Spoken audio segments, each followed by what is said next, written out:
Alrighty, hello everybody and welcome to another day, last day of the advanced tutorials. I'd say probably because you guys are going and doing your exam tomorrow, which is very exciting for everyone involved. We're almost there, almost there.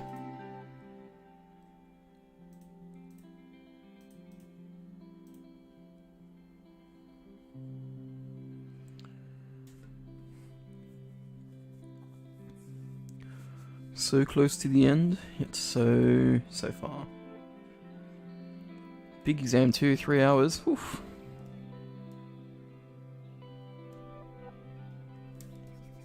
Alright, let's get rid of this stuff.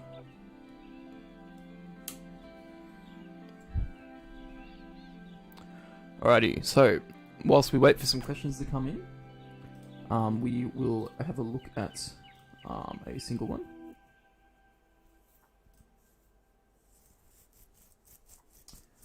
So,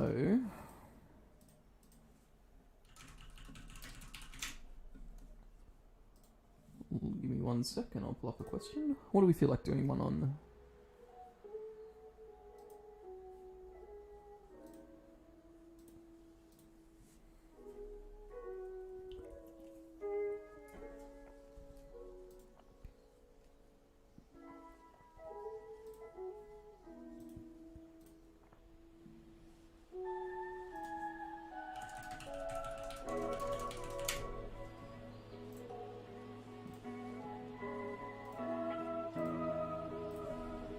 We feel like doing it on. Let's go with optimization. Yeah, we can do an optimization problem.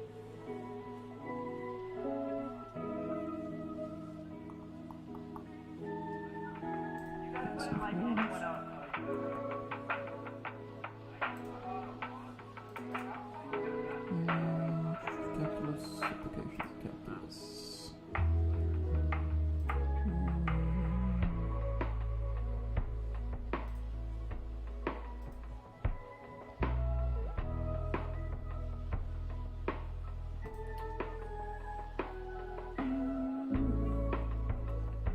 Try a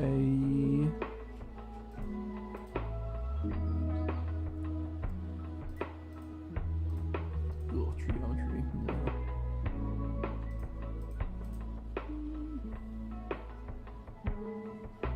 Let's try this one.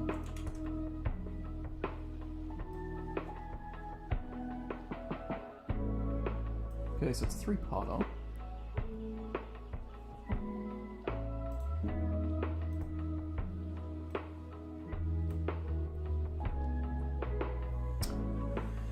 Alrighty, a sector with radius 10 centimeters. And so this is from, by the way, the 2018 HSC question 16A if you want to follow along, if you want to find it, but that's okay. A sector with radius 10 centimeters and angle theta is used to form the curved surface of a cone with base radius x centimeters, as shown in the diagram. So we should probably come up with 2 formulas that describe both of these situations. Okay, so a sector, we're probably going to be looking for the area, I would probably assume, from the sector, and the volume of the cone. Oh, well, they tell you what the volume of the cone is in this one, which is really cool, so they don't often do this, but if you have a look here, they've given it to you, so that's pretty convenient for us. Now, what we have in this situation, okay, is we've got, so we've got the volume, we've got v is equal to a third pi r squared h. And what we need to do is we need to change it so that it's all in terms of x, okay? So if you have a look over here at the picture, okay, we know that this length, this side length down the side of the cone is equal to 10 centimeters. And we've got an x along here. So what we need to do is we need to change this so that it's all in terms of x. Now, conveniently, our radius in this cone is just equal to x, okay, because that's what it is. It's just been given to us like as it is. And we need to work out what our height's going to be. Now, looking at this, it's a right angle triangle, and so we had a look at this the other night, another one with a right angle triangle, and we're just going to do some Pythagoras, okay? And the way we're going to do Pythagoras is because if we call this our height, because that's just the height of the cone, like that's this h down here, our height we can write in terms of Pythagoras' theorem, okay? So it's going to be x squared plus h squared is equal to 10. So rearranging this, we get h squared is equal to 10 minus x squared. Oh, sorry, 10 squared, so it's 100, of course. Jeez. So h squared is equal to 100 minus x squared, and so then h is just equal to the square root of this, okay? So we've got our height now in terms of x, because there's an x in this equation. So what we need to do now is we just need to substitute these values into the original volume equation, okay? So my volume is going to be equal to, so it's a third pi r squared h, so where r is equal to x and h is equal to square root of 100 minus x squared. Put it in, we get pi x squared times the square root of 100 minus x squared. Okay, and so that's, we've got now is the formula in terms of, in terms of the x values now. So all the x values are there. So now let's have a look at part 2. So let me get part 2 up. Part 2 is a bit trickier. It's involving some calculus.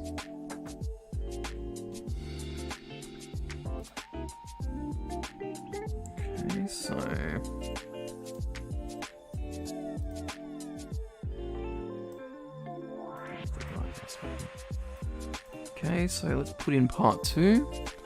Now part 2 is about differentiating this guy. And all this guy says is show that dv dx is equal to this. Okay, so we're going to take our v formula. So v is equal to a third pi x squared times 100 minus x squared. And I'm going to rewrite it like this. So v is equal to a third pi x squared lots of 100 minus x squared to the power of a half. Okay, so this as it stands right now is a lot easier to deal with.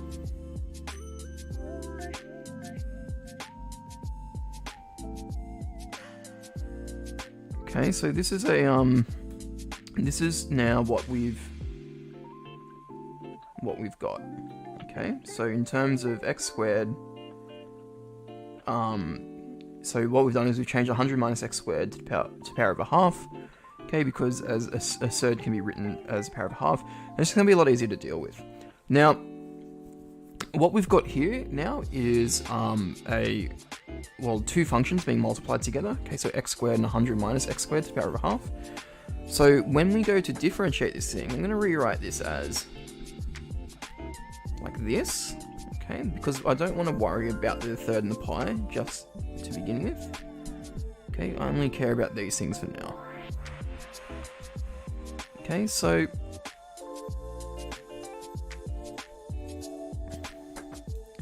now that we've got this, we can actually differentiate it now. And we're going to use the product rule because we've got two functions multiplying each other, x squared and the other thing. So the product rule is, so v is equal to uv, or if y is equal to uv, I should say.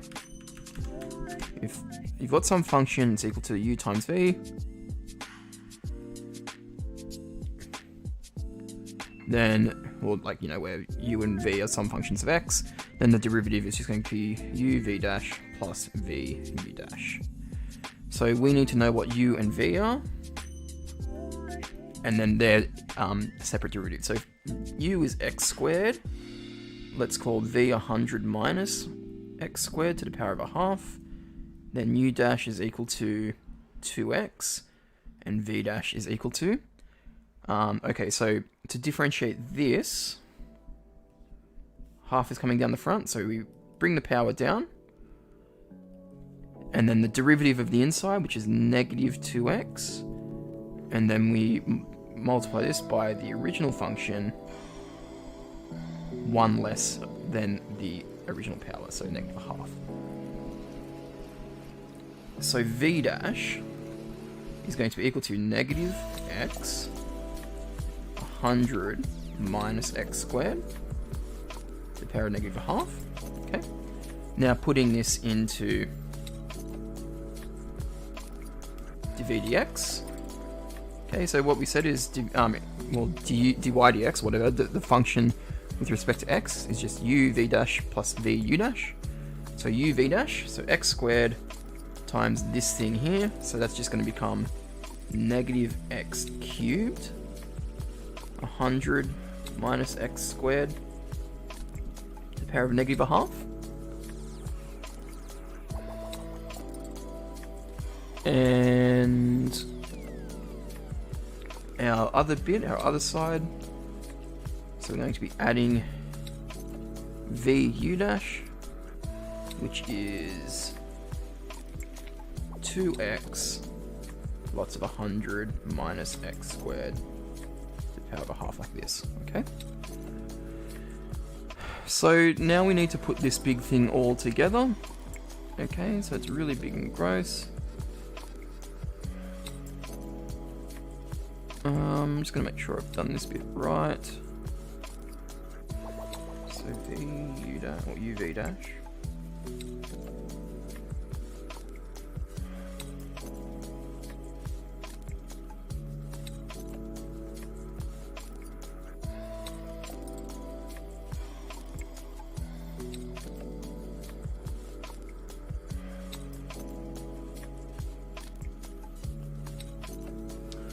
Okay, now what we're going to do is we're going to put this all together. Okay. So I'm going to put this all together now. So this is equal to, so we've got the negative half on this side, so we're going to rewrite this as minus x cubed all over 100, or the square root of 100 minus x squared,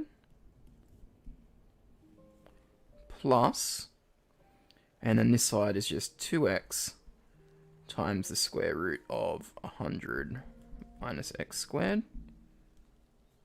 Okay, and now if we would like to add these two fractions together, okay, so to put the fractions together, what we're going to do is we're just going to, well, we need to make a common denominator, so the way we're going to do that is we're going to times the top and the bottom by the square root of 100 minus x squared.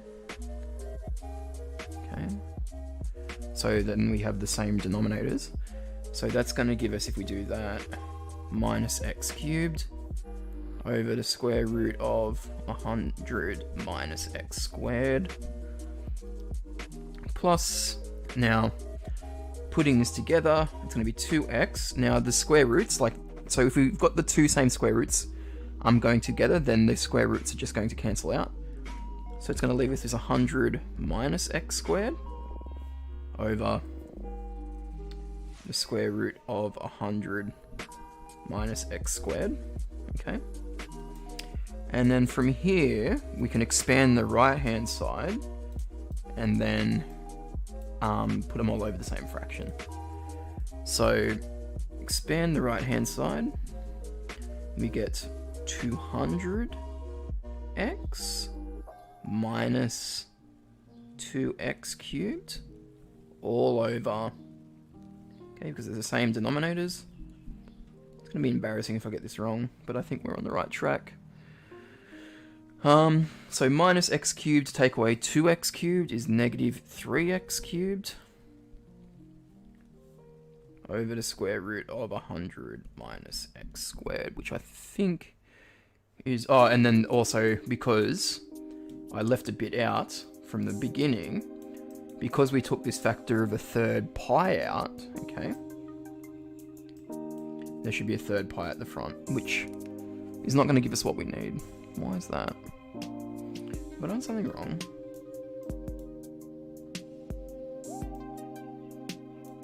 I feel like I've done something wrong, but I can't see what it is because the top line's fine.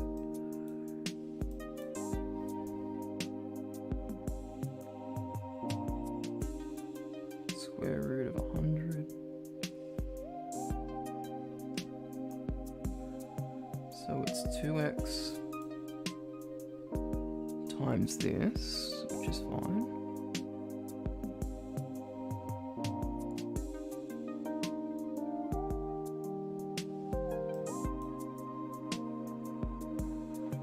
And VU dash. Oh, I've put the wrong thing here. That should be minus 2x squared. That's where I've gone wrong. Whoopsies. I accidentally put u there instead of u dash. So that's where I went wrong. And that means I've done this side wrong? No, 2x. U v dash.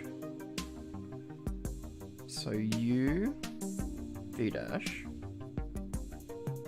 Which is this. No, that should be right.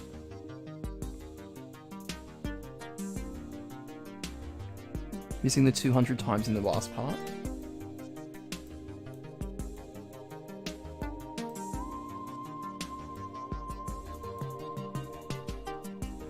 What do you mean by the 200 times?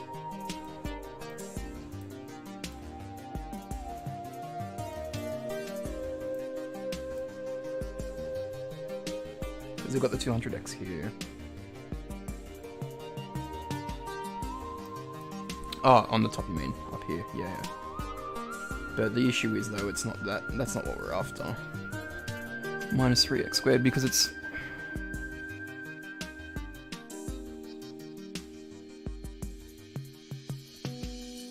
Oh, right, and then of course... Yeah, okay, cool. So, and then the only thing I'm forgetting is this 1/3 pi that we had from the start. So this guy... Whoops. This guy was always in a third pi. So that third pi is going to pop up again at the bottom. So make sure, if you take a factor of something out, make sure you just add it back in. So this was to a third pi, or pi and 3. So then it's going to be, yeah, so pi. Oh, and then the common factor of x can come out? Yeah, okay. And then we've got 200 minus 3x squared. Cool. Okay, so I thought I stuffed it up, which would have been very shameful for my first, for the first question of tonight, or today. But yes, so thank you for that. 200x. And then, so we can pull the common factor of x out the front. Okay, so that's that x there. And then I'm just rearranging the 2 and the negative 3x squared. 200 negative 3x squared. And then the third pi was always out the front. So it was always out the front, and I just had to put it back in at the end. Cool. And so then that's the formula that we need. Could you try a challenging probability question next? How do you integrate log of x minus 1 dx? We'll have a go at that first, and then so I'll finish off this one because there's still one part to go. Then we'll have a look at that integration, and then we will have a look at a challenging probability question. Question 33, CSSA 2021 trial. I don't have access of it right now, but I can have a little bit of a look after we finish this. Anyway, let's finish off this one, and then we'll have a look at the integration problem. And then I've got any responses on that.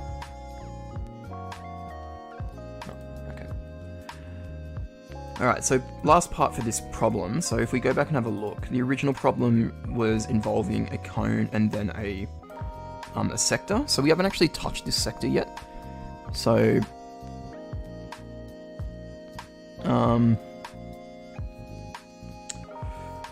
we haven't touched this sector yet. So this next problem is probably going to do with it, because it's the last problem of this or this problem.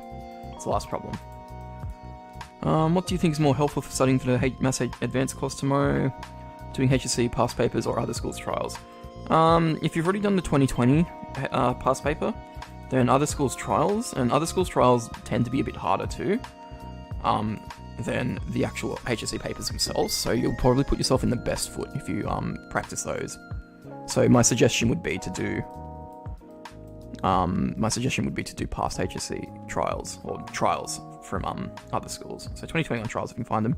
ACE HSC, if you Google that, it's got a lot of trials from other schools on there. I don't know how many of 2021 they've got, but there's definitely some there. Right, find the exact value theta for which v is a maximum. So what we need to do is we need to relay this this sector now back to this cone. So if we were to flatten the cone and remove the circle, then this is what we would get here. So this here is the surface area. This here is the surface area of this cone's slanted part. Okay, and then you just, so if you think about it, if you fold this up, okay, that would give you the rounded bit of the cone, and then they just add a circle on the bottom. So what we need to do is so for the volume, we essentially don't actually need the bottom circle, because the volume isn't going to be including that. It's just the space on the inside. So essentially we're looking for when the volume of this guy, when they fold it up, is its maximum, I believe it said. Find the exact value of theta for which the v is the maximum. Yeah, cool. So when we're looking for a maximum, okay, pretty straightforward. So for a maximum, should be pretty obvious what we're looking for. We're looking for a stationary point. So when the volume is equal, or derivative of the volume is equal to 0. Okay. So the only time this derivative up here is equal to 0, okay, well there's 2 times when it's equal to 0. It's when it's equal to 0, because when we make this green part I've highlighted here equal to 0. So if that's equal to 0, then the whole thing's equal to 0. But having an x value equal to 0, well, it doesn't really work. But the other place we can have it is when this guy here is equal to 0, okay? So we can't have the bottom being equal to 0. So if x was equal to 10, then this whole thing wouldn't work, okay? Because we can't have a 0 on the bottom of a fraction. But in this top line, if this part here is equal to 0, then it'd be 0 times whatever this thing is, which is just 0, and then 0 over whatever it is equal to 0.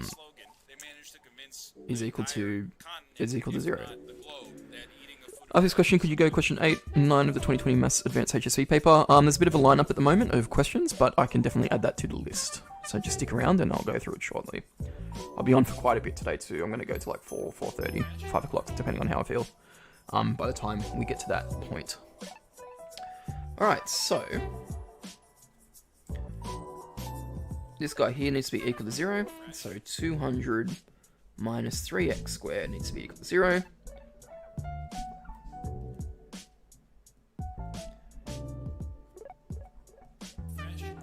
So negative 200 is going to be 200 on 3. So x is going to be equal to the square root of 200 on the square root of 3. Or, if we were to rationalize it, I don't think we're going to bother, actually. I think we're just going to leave it as it is. Okay, so for this value of x is when our volume should be its maximum, okay?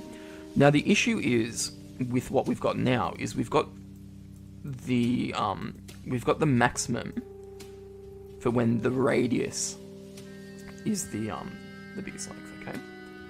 We want the actual, we want this guy here, this angle in here, this theta angle. So we need to relate this,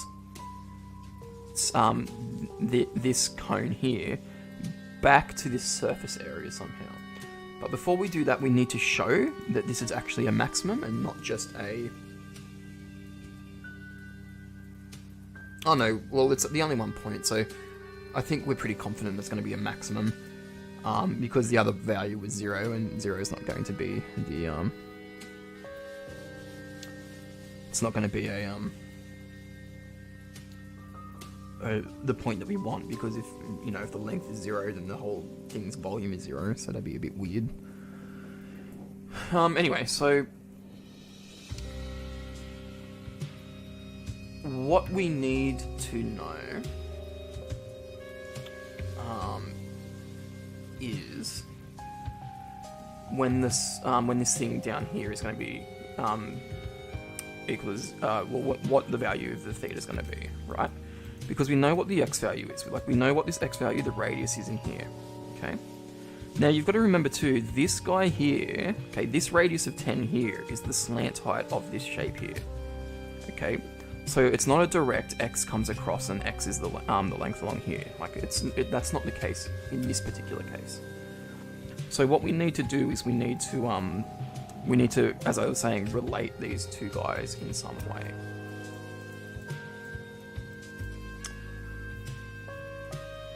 So the only thing I can think of that's going to give us some value, okay, is if you think about what this shape is representing, okay?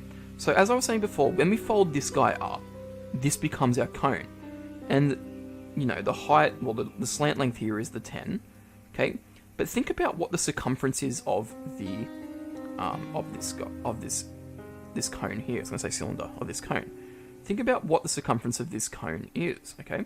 If I was to fold this guy up to make the cone, then the circumference of this cone becomes the arc length of this sector, okay? So the way I'm going to relate the cone and the sector is through the arc length. Okay. So let's have a look at the arc length. Okay, so the sector's arc length.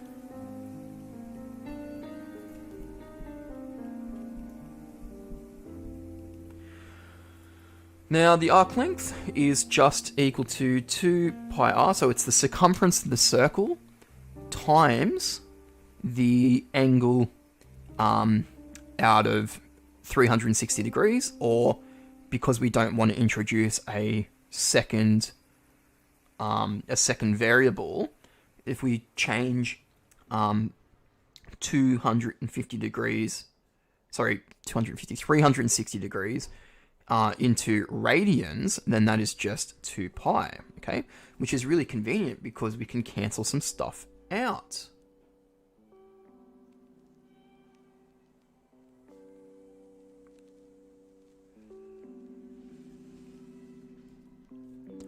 So 2 pi r times theta on 2 pi. Well, the 2 pi and the 2 pi is going to cancel out, which is really convenient for us. So we're left with r theta, okay, the arc length. But our r value, we don't want the r value, remember? We're looking at our radius in terms of something else. Our radius, okay, the radius here is equal to 10, right?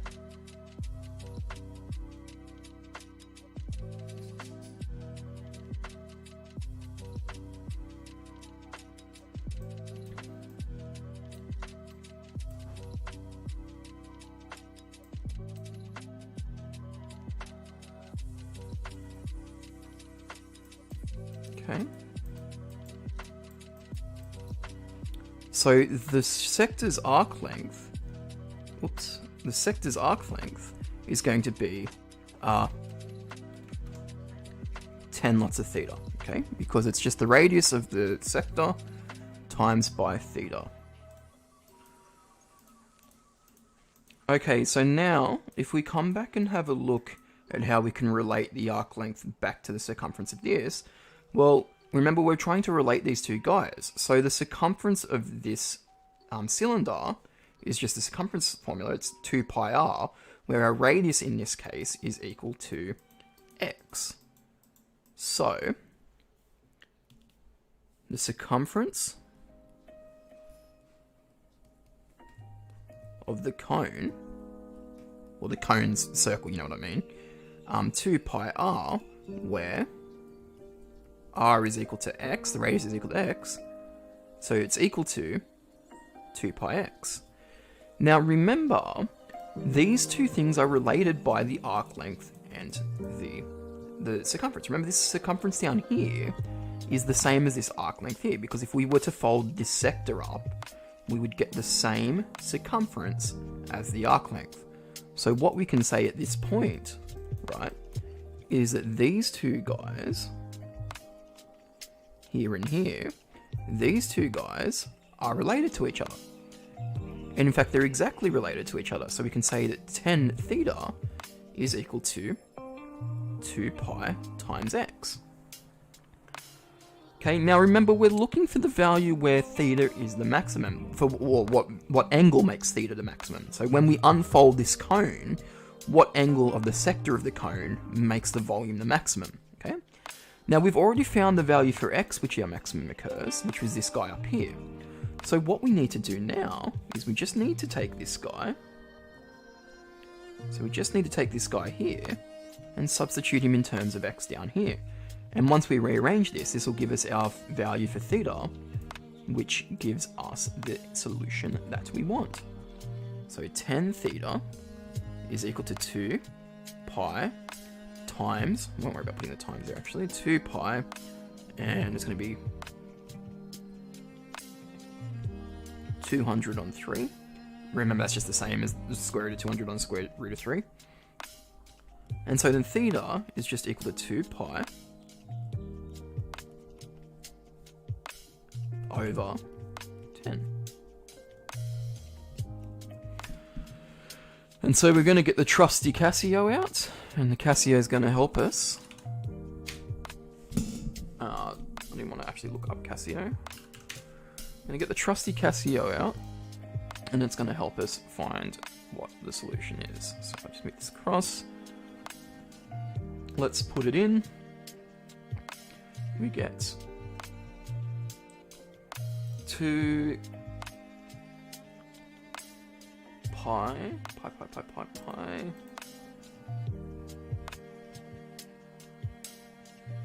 And we want to put times the square root of 200 on 3 over 10. And it tells us that the highest volume, the maximum volume, is going to be 5.13. Okay. So 5.13. Now we could go through and cancel out and get an exact value. In fact, I'm not too sure what they want as a solution. If they want it in exact form or if they want it in just rounded. Find the exact value. Oh damn. Okay, so we're actually gonna have to cancel some stuff out and do some things, which I wasn't too keen to do, but here we go. But this will give us an opportunity to test whether or not we've done it right. Okay. So. Oh, if I don't remember how to do surds now. So it's going to be 2 pi.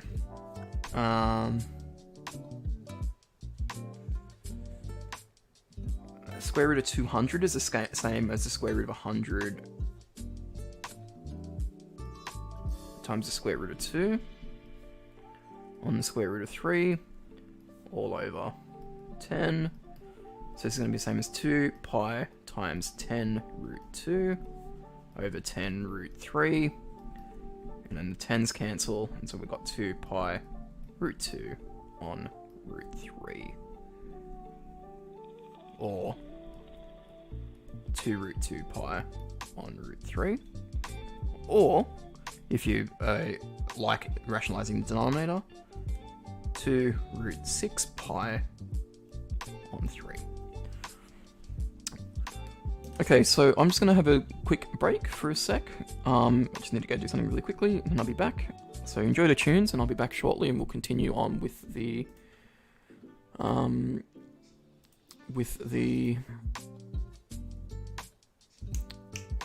words escape me. We'll continue on with the problems that you guys have. So I've got a list. So what we're going to go through next. So I'll be back in about 2-3 minutes, and then we'll keep going.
Alright, thank you for waiting.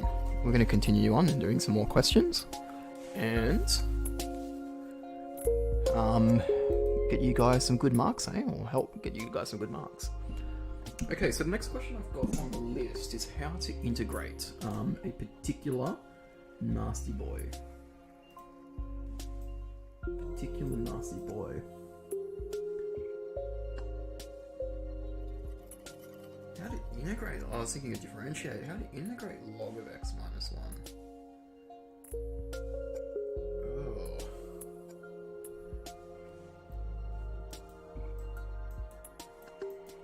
So the question that's been asked is how to do this. Now, that is a pretty tough problem. I was also thinking it wasn't part of the syllabus too, because I feel like my Extension 2 kids were working on problems like this. Essentially, if it's not on your formula sheet, you don't have to worry about it.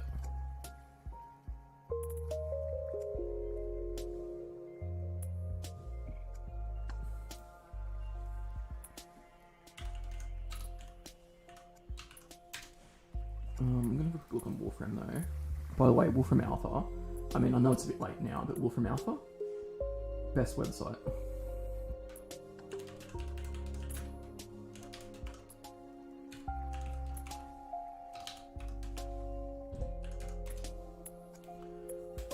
Absolute best website. I think they would probably have a part A and you'd have to work backwards to prove it. Yeah, 100%.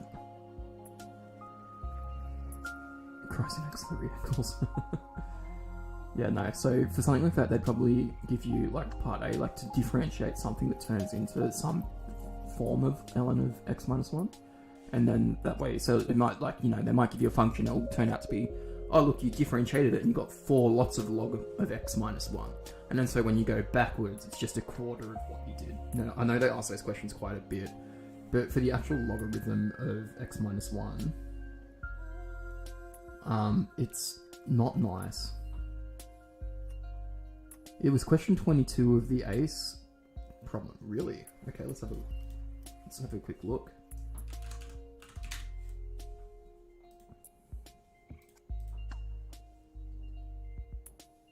Let's have a look.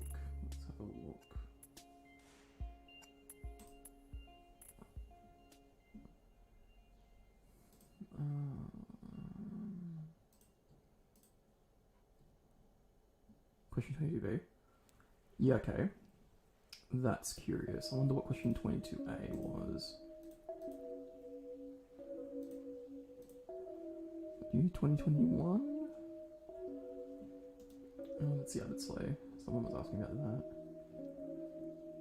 Ace. Ow. Okay, question 22b.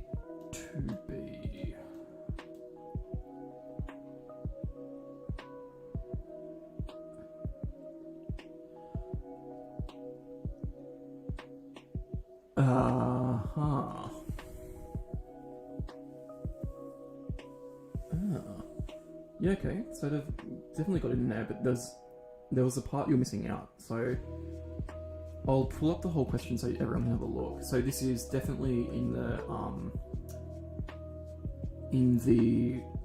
ACE HSC paper, but it's more of an issue of just integrating log of x minus 1 because you've been given a lot of other information as well. So how can I do this? I'll just take screenshots of it. Okay, so we'll have a look at all the parts individually.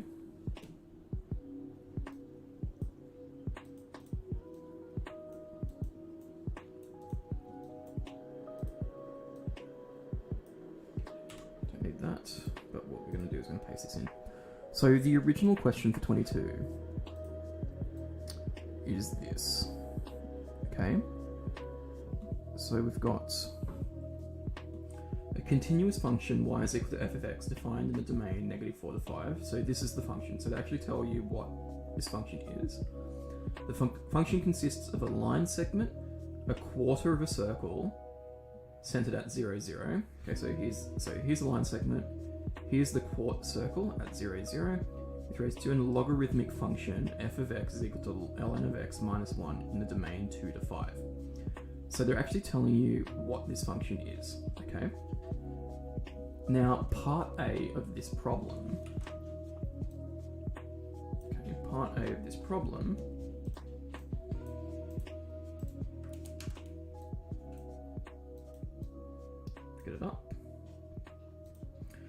find the exact area bounded by the function y is equal to f of x and the x-axis in the domain -4 to 2. So this problem is essentially asking you to find the area from here to here, and we'll do this part first. Okay, so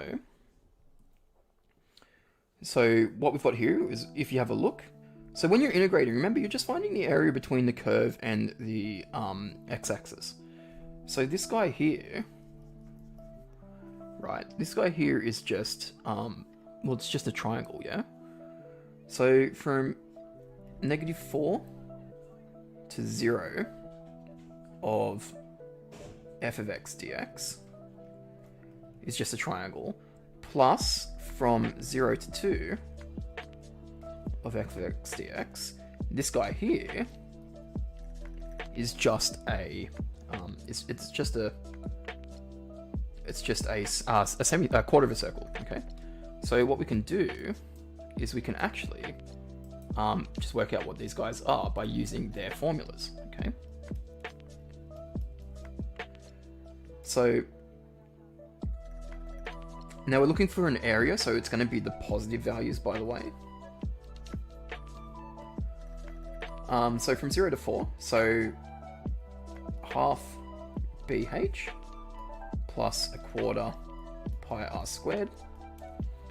Okay, so a half times the base times the height. So the base in this case, if we have a look up here, so the base of this triangle is 4 long and the height is 2. So half times 4 times 2 plus a quarter times pi times the radius. Now the radius of that circle as well is 2, because it goes from 0 to 2 and it doesn't know which way you go, it should be the same. If it's not the same, then it's not a circle, and then hence not a problem that we're going to be dealing with. Okay, so now that we've got this part here, we're just going to put it together. So half and a 2 cancel out, you get 4 plus half pi. Pi r squared, isn't it? So 4 plus pi. Okay. So this is what the exact area is. Okay, and because it's it's area, it's absolute value. So that's what the area is of that curve. Now for part B, okay, so as we were saying, like it's not a question about how do you integrate the logarithm.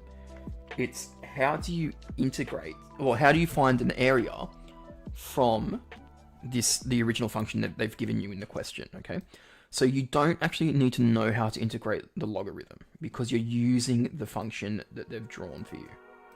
Okay, so there's a very big difference between the two, because as we were saying, it's like actually integrating logarithms it's not in the scope of the course at all. Okay, so essentially we know now what this area is down here. Okay, we know what this area is down here. Now if I show you what part B is, hence find the exact value of this logarithm here, so from 2 to 5. So we're essentially asked to find what the area is underneath this, given that, and now this is the really, really important bit, they're telling you what this total value is equal to. Okay, they're telling you what this total value is equal to. So they're saying this triangle plus this semicircle plus this extra logarithmic bit is equal to 4 log n minus 7 minus pi. Now the issue is that we worked out what the area of this is, but the actual integral itself is not equal to the positive value. The actual integral itself is equal to negative this value here, right? Because remember, when you're integrating something, anything that's above the line is going to give you a positive value. Anything that's below the line is going to give you a negative value, right? So, oops, computer's just having a little bit of a spaz. Okay, so we know that from -4 to 5 of f of x dx, okay, this thing is made up of from -4 to 0 f of x, so the triangle part, plus from from 0 to 2 of the circle part, plus from 2 to 5 of the logarithmic part, okay? and there should be some dx's in there too. Okay. So this is me just breaking up this big function here, so this guy here, into its 4 major components. Now we know what two of the major components are, and we know what this whole thing needs to be equal to. So we can actually go through and substitute this guy into here because we know what it is, right? We know this is 4 log 4 minus 7 minus pi. Okay, we know that this guy here, so if we come back over to our part A, now remember, we need to keep the sign of this in mind, so it's negative, the negative area of that guy. So it was negative 4, so it's equal to negative 4. And again, it's going to be minus for this one too. So even though we're adding on a new value, remember that this guy here is negative. It's negative the circle, which is negative pi. So minus pi plus, and now it's our last little bit, our from 2 to 5 of our function. Remember, the function over on this side is ln of x minus 1 dx. So, you guys can't see that. Give me one sec. So, what we've got now is we've got the whole function there made up of the 3 individual terms, okay? And all I've done is substituted in what we know. We knew that, we've been told that from minus 4 to 5, that the function is equal to this whole thing here. Okay, we know what it is from negative 4 to 0 because that was the triangle bit. We know what it is from 0 to 2 because that's the circle bit. All we've got left is what they're trying to tell us, is this bit here from 2 to 5, which turns out to be the thing that we're trying to find. So all we need to do is we just need to rearrange this equation so that this becomes a subject, because when we do that from 2 to 5 of this, it's going to say what it's equal to, okay? So let's do that. So if I move this guy to this side, I need to add 4. If I move this guy to this side, I need to add pi. So we get 4 ln of 4. So minus 7 plus 4 is minus 3. Minus pi plus pi, well, that just disappears. And this guy is going to be equal to... This guy is going to be equal to our integral that we're looking for. So in this particular problem, it's not actually asking you to integrate the function, okay? It's asking you to use the graph from above with some factors that we know how to deal with to rearrange it and come up with the function's value that we need, okay? So we did not need to know how to integrate ln of x minus 1 at all, okay? We were just using what we knew about the function and what its graph looked like to break it down into its components. Now, hopefully that made it a bit clearer that you didn't have to go through and actually do all that work, like, you know, how to do it. And there's a reason why your teacher probably didn't teach you how to do it, is because you don't need to know. Okay? Unless, of course, you're doing extension 2, which I think it does pop up. I think.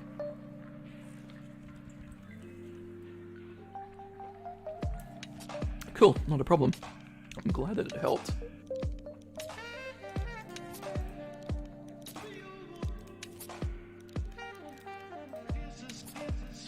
Okay, so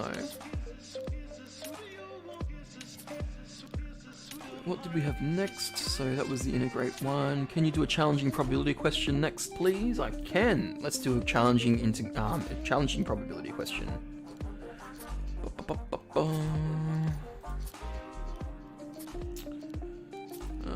Does it come under statistics? I feel like it does.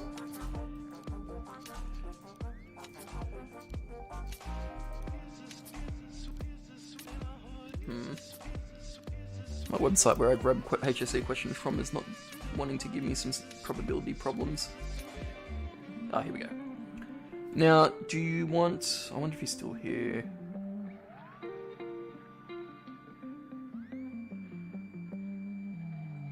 Violetta, would you like just a probability and probability distribution? Oh, sorry, do you want like a I don't know how to say this. Let's just do a big multi-stage event one. Let's have a look. So we can have a look at your 11 one. Let's do a hard one. hard one, this one.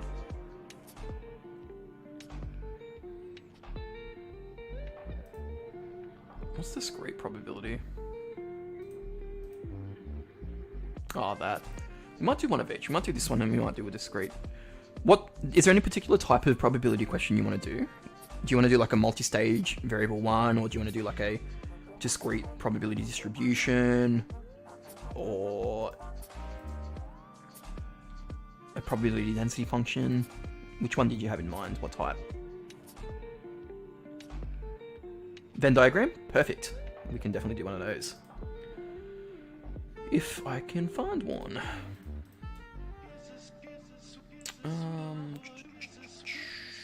With like 3 circles? I'll see what I can do. Addition of probability in Venn diagrams with 3 circles. There's one there. There's a multiple choice one. I'll just see if there's a written one. Oh, okay, so the only one that they've ever asked has been one in a multiple choice question. So you're pretty lucky there. So by the way, the website I use, which is a website that teachers use, because you have to pay for it and all that, essentially ranks the sorry, not ranks it, but it puts all the questions into like their categories, like from the past like 20-30 years. And so essentially I can see what type of questions have been asked before, which is cool. I'm lucky I still have access to that actually.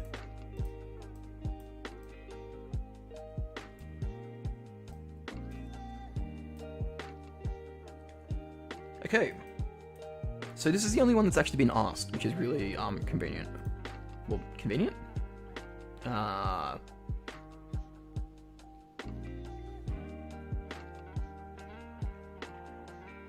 Well, I think like that can tell you one or two things, which is ironically the complete polar opposites of each other. Either they're not going to appear very often because they've only asked one in the how many so years in the past, or because they haven't asked many in the so many years that have passed, they could potentially ask one this year. So there's a bit of insight for you. Alright, in a classroom, students are asked what sports clubs they are members of, and the results are shown in the Venn diagram. So you've got the surf club, you've got 5 who are just in like the surf club, or just in the surf club, 6 who are in AFL and the surf club, 4 who are in soccer and the surf club, 3 who are in everything, 4 who are in AFL, 6 who are in soccer, and 5 who are in AFL and soccer. A student who is a member of a soccer club is chosen at random. What is the probability that he/she is also a member of a surf club? Okay, so conditional probability straight away. Given you pick a student who is already part of something. So a student who is a member of a soccer club, you've been told your condition. So basically what this means is that this thing is static. This is your total amount that you're looking for. So we're looking for the probability they're in the surf club, given that they're in the soccer club.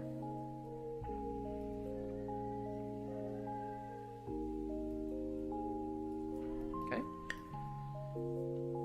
So, out of all the people who are in the soccer club, okay? Out of all the people who are in the soccer club, let's have a look at this group. So, when we're talking about the people in the soccer club, we don't care what else they're doing. We just care about the people who are in there. Okay? So, you've got the 6, you've got 10, 13, you've got 18 people in total.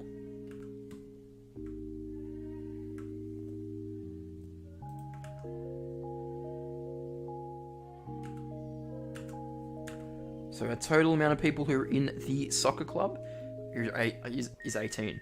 Now comes the tricky part. How many are in the surf club now that they're given that they're in the soccer club? So we're only looking for the people who are within that circle that I've highlighted that also intersect with the surf club's what would you say, call that intersection, the crossover. So which ones are that? Okay, so we've got these 4 here. Okay, so these 4 are also in the surf club, right? So that should give us a probability of 2 out of 9. okay, which, you know, we would be really happy with if that was the answer. But we don't particularly care what else they're doing. All we want, I should say, is that we want the people who are in the soccer club, or out of the people who are in the soccer club, the ones who are also in the surf club. We don't care if they do AFL or not, okay? So that also includes this group in here, okay? So this is the group of people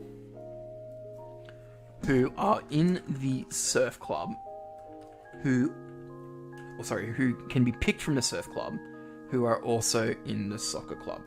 So 4 and 3 out of total, which gives us 7 out of 18, okay? Which is that one there. So again, it's a conditional probability problem, which is what most of your Venn diagram problems are probably going to be related to, okay? And we're looking for the particular ones within a group, okay?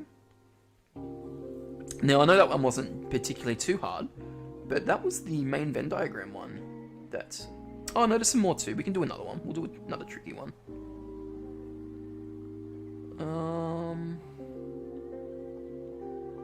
Let's do this one. So this one's a bit of set theory.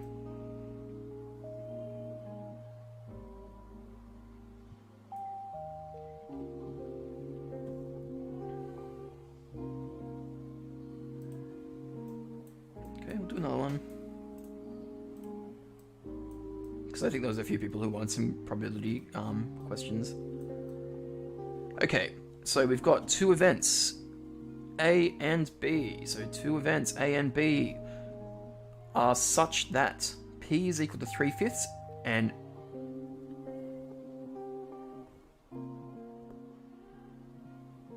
it's saying P of A is equal to 3/5 and P of B is equal to 1/4.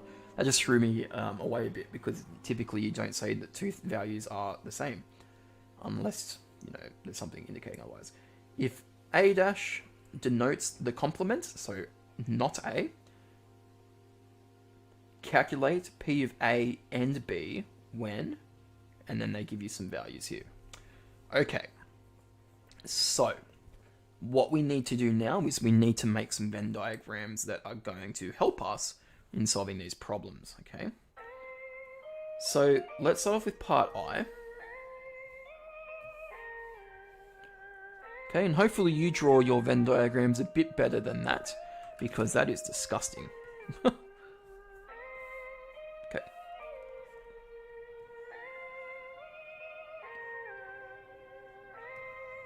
Am I able to do probability question 15B from the 2016 advanced paper? Yep, I'll just add that to the list of things to do.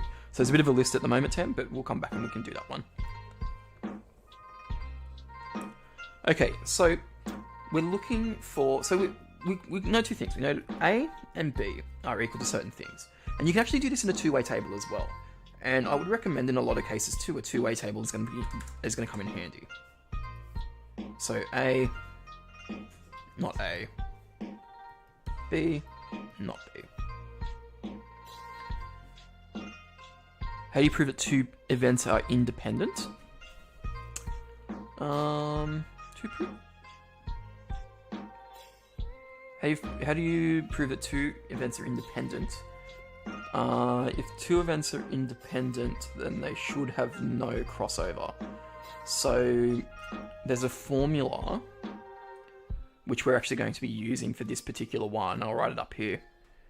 The probability of A and B is equal to the probability of A plus the probability of B. So you just need to substitute those two things and get the same thing. Now the whole formula is this. A and B. And essentially you're wanting this to be equal to 0. So that's the formula to show that something is independent, I think. I'm just trying to remember what's the difference between that and mutually exclusive.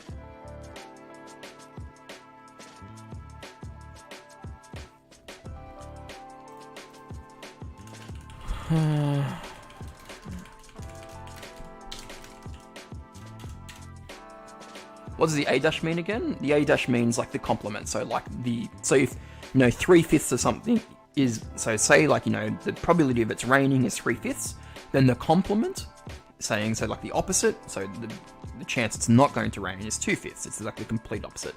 So the A and the A dash should add up to 1, well, will add up to 1.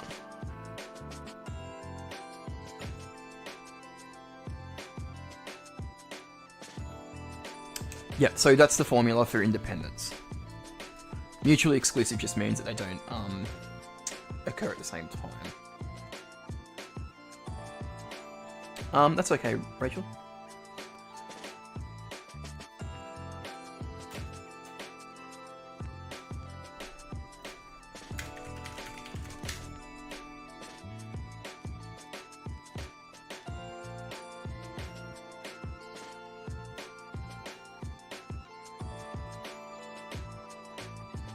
For the independence, P of A intersect B is equal to P of A times P of B.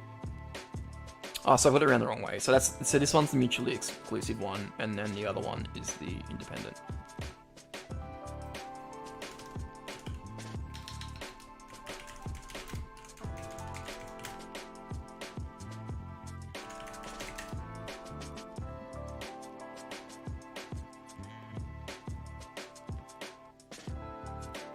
Yeah, sorry, so that's the mutually exclusive.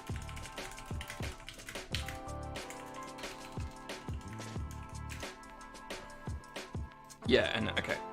Sorry. Thank you for picking that up. I do appreciate it. Quite considerably. So this guy here is the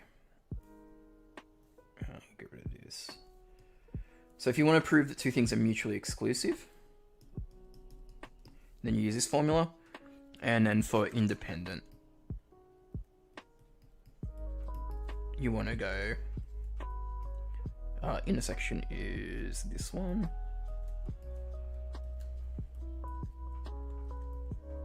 like that. So probability of A times the probability of B. So if you want to prove they're independent, you do probability of A times the probability of B, and if it's the same as the probability of A and B, then you've got two things that are independent. So this one we're doing a mutually exclusive one, which is the formula from above that I was using first.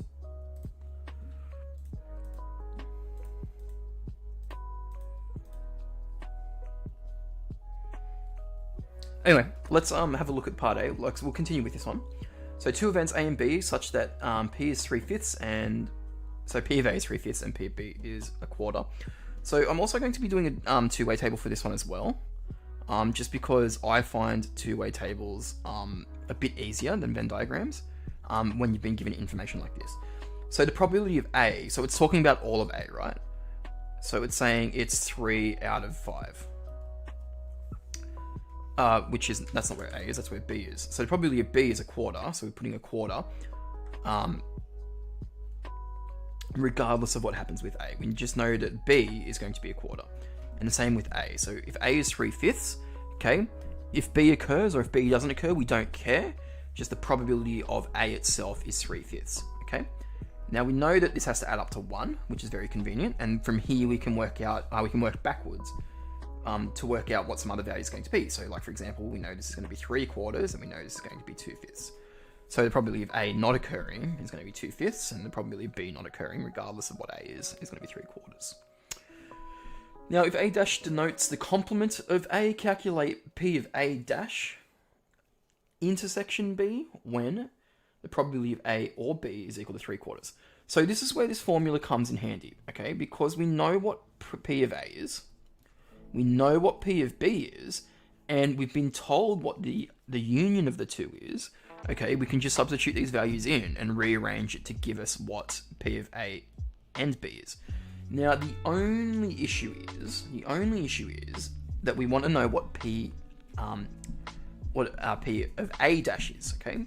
So we're going to have to work out what everything is first, and then sort of work backwards to work out the values that we need.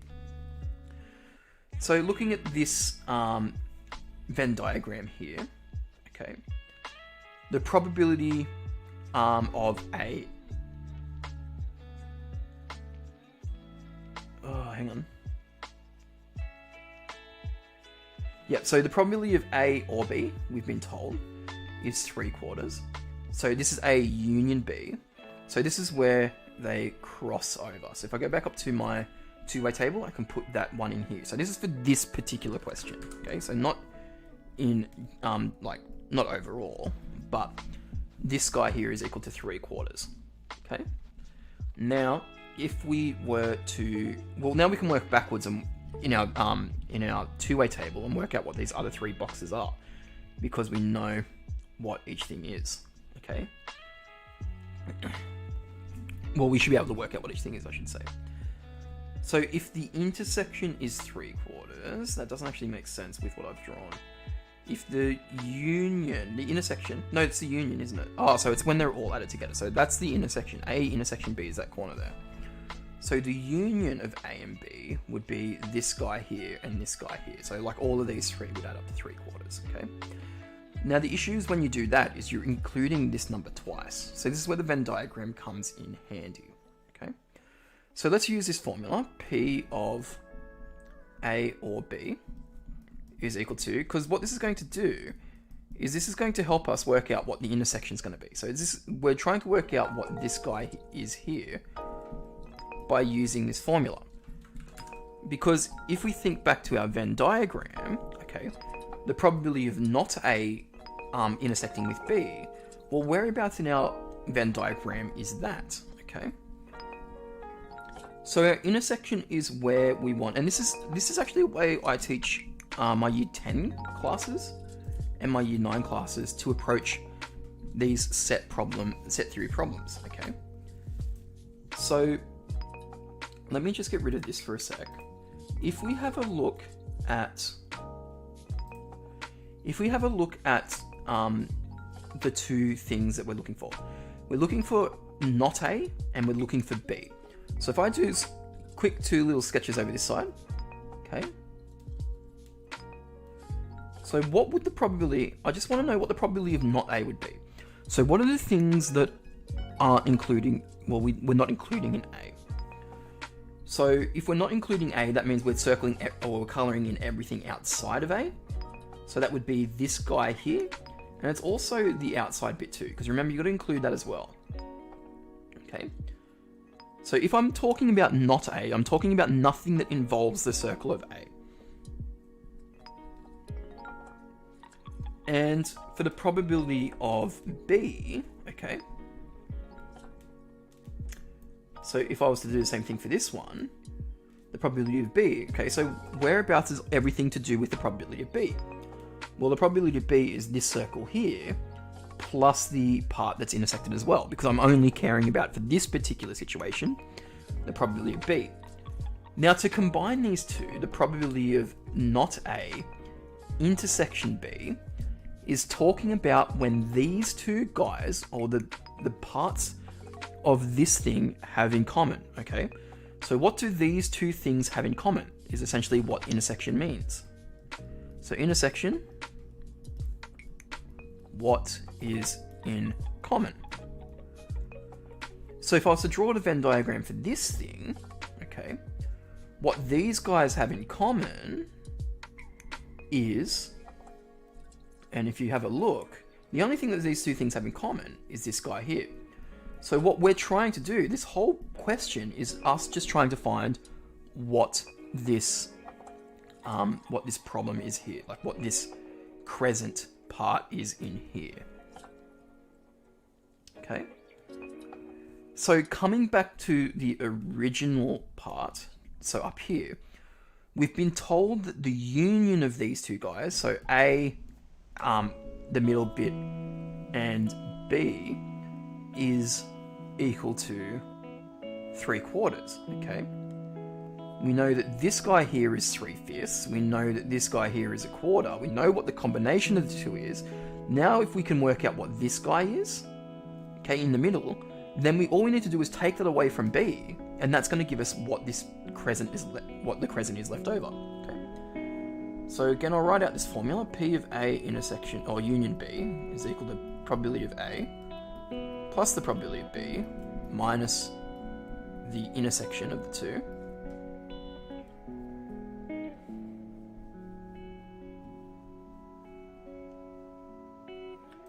And now let's put in the values that we know. So we've been told in the question for part 1 that this bit is equal to 3/4.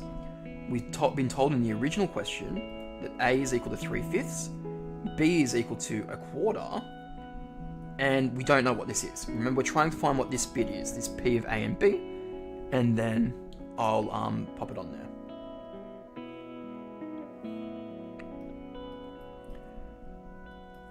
So now all we need to do is we just need to move everything to the other side. So this is a positive 3/5, so we're going to be subtracting this, we're going to be subtracting this, and this should leave us with negative P of A and B. Okay, and because calculations are hard, we're going to get this guy up. I'll move this across so you guys can see what I'm doing.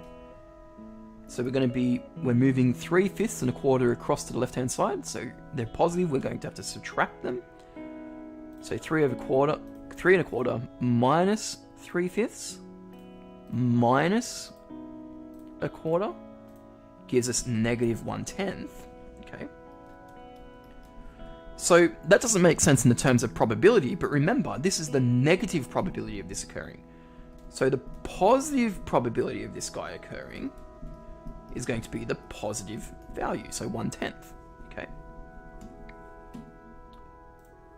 So coming back to this Venn diagram over here, the probability of A and B occurring, okay, so as in, the intersection of these two, so this bit in here, okay, those values are equal to 1/10 and 1/10. Okay, now remember, we know what the probability of B is. Okay, we know what this is. We know that this is equal to,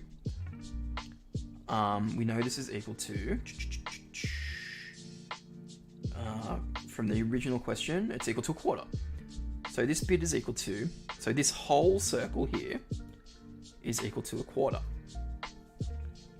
So to calculate what this crescent bit is, so therefore to calculate the crescent,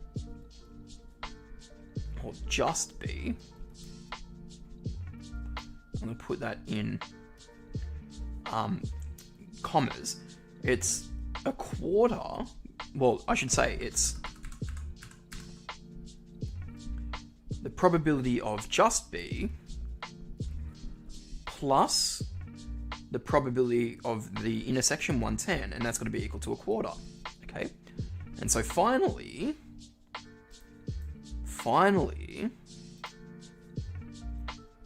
if we subtract 1/10 to both sides,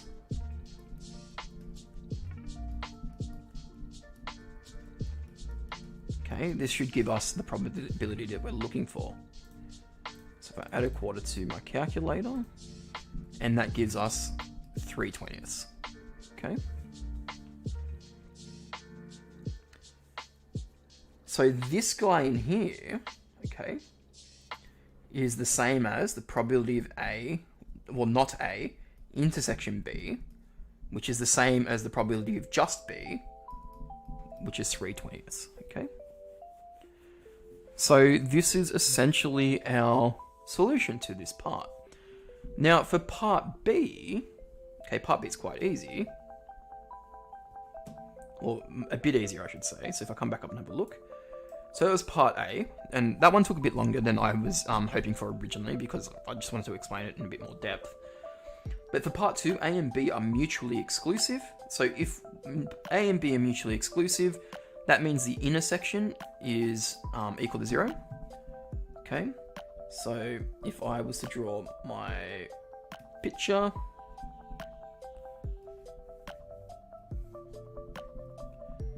okay, here's A and here's B. These guys don't talk to each other, okay? So that means that the union of these two must be equal to 0. Oh, sorry, the intersection of these two must be equal to 0. Okay, so if the intersection is equal to 0, we go back and look at this formula. Okay, this formula here, the probability of A union B is just the sum of the two probabilities, okay?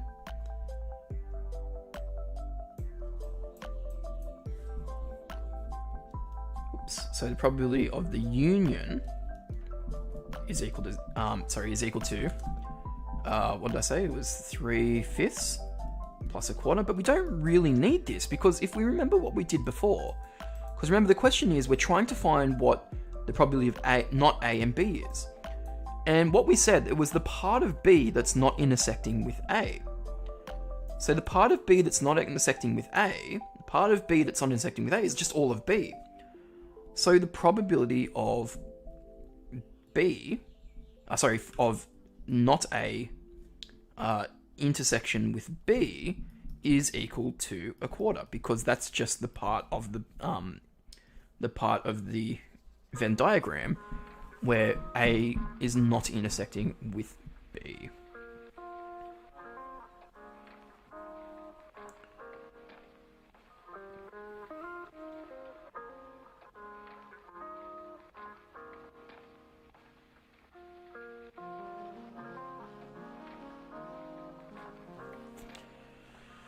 Alrighty. Let's do another question and I might have another quick break just to rest my voice a bit. So I'll go back to my list.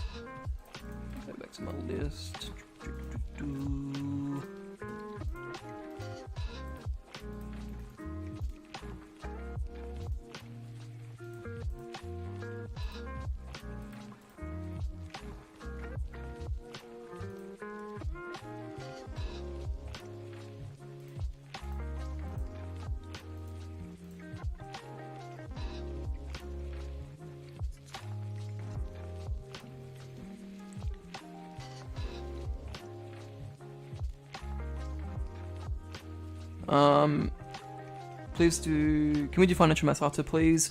So we've got a bit of a list going on, but we can do some financial maths after. If you have a look at yesterday's video too, we did a little bit of financial maths in that as well, where we did a recurrence relationship. You'll just have to find it is the only thing. I think it was the first thing we did, but we do have a little bit of a list going at the moment, which I'm just keeping track of, is all. Actually, I might have to start writing this down so I don't have to look back in the comments.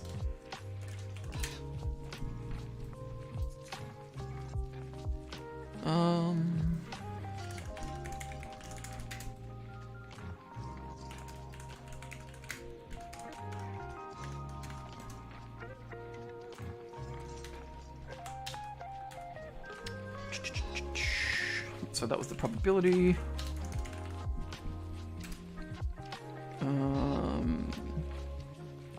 Question 33 of the CSSA. I'll have a look and see if I can work it out. Question 9, question 10 of the 2020 advanced paper. We can have a look at shortly. So that'll be next in line.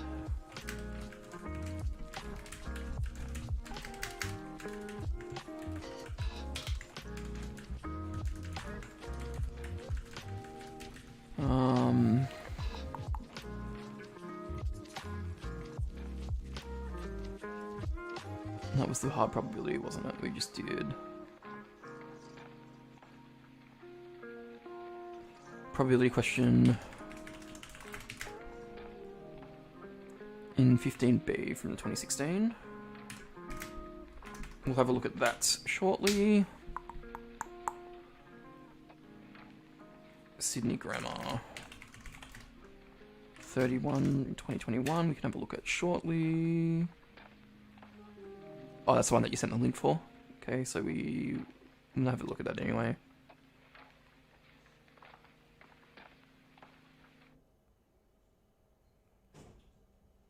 Please do jumping in from Harbour Bridge.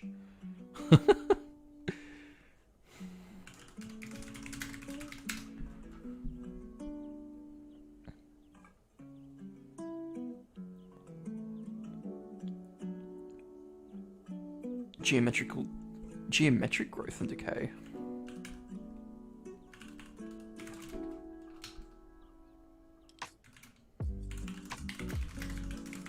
Do you just mean like a geometric series?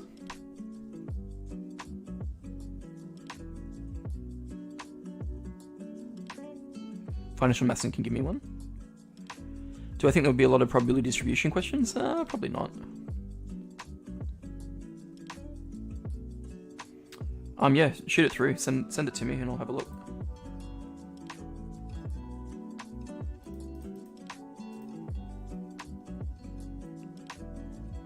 Yeah, there is a bit of everything. I think I still have my breakdown of the trial that I gave to my class.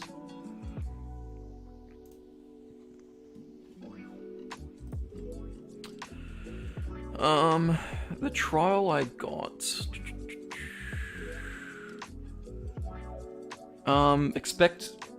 There's always a lot of calculus.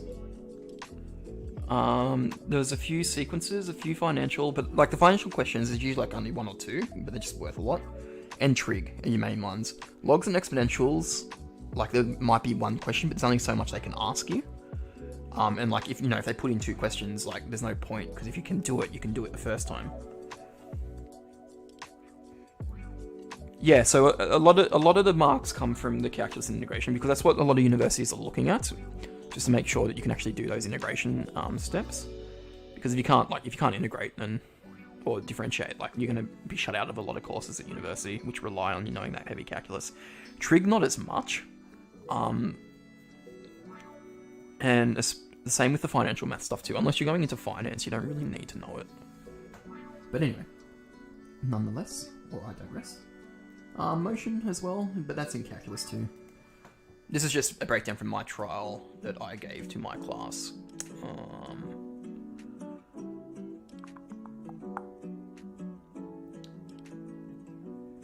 gonna get a 68R. You'd be surprised. I got a 68R and I did dreadful when I was at school. Don't forget, though, it's not the only way to get into university if that's where you want to go.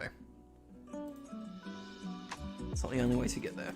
There's definitely lots of pathways. That's how I got through.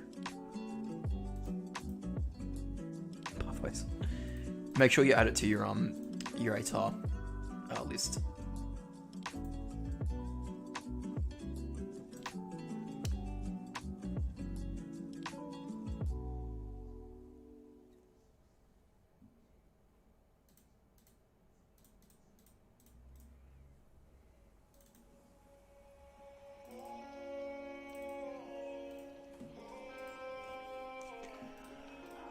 Okay, so let's go have a look at the lists. So a problem from a thingo.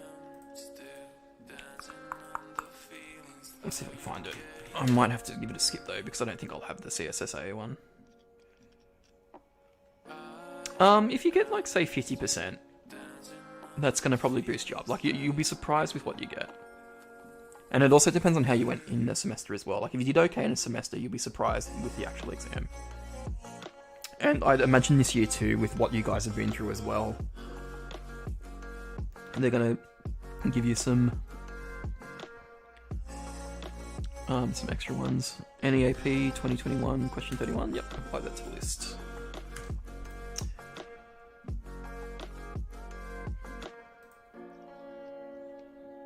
Give us some chocolates.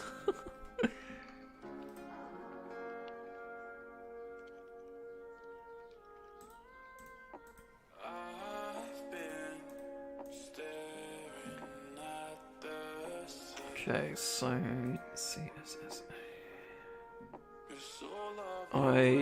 Whoever asked for the CSSA one, I don't actually have a copy of it at all, unless I have a look.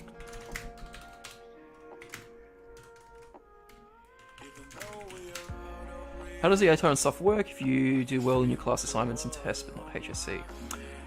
It's a 50-50 split. So they take 50% of your mark from the HSC and 50% of your assessment marks and put it together. I think. The Catholic Secondary School Association.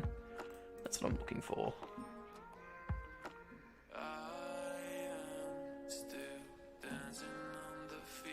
Ooh, I can buy it. But I don't want to do that.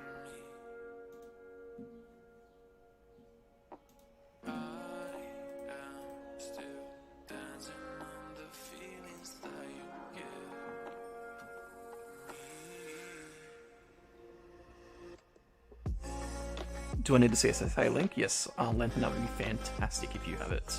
I just can't seem to find it at all. I found that timetable.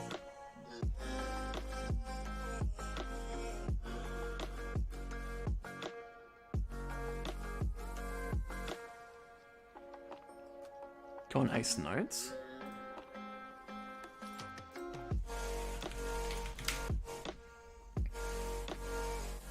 Oh, that's what I'm on. Yeah, sorry. Can you send me a link to all the trials around? CSSO should be in there? I'm looking through their list now.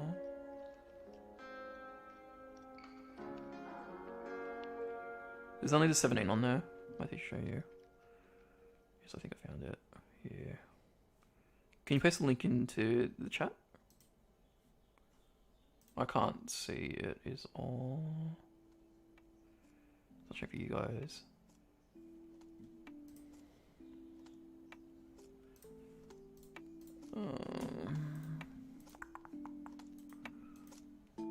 Links keep getting deleted. Yeah, I think that's a YouTube live thing. Let me have a quick look and see if I can change that for you.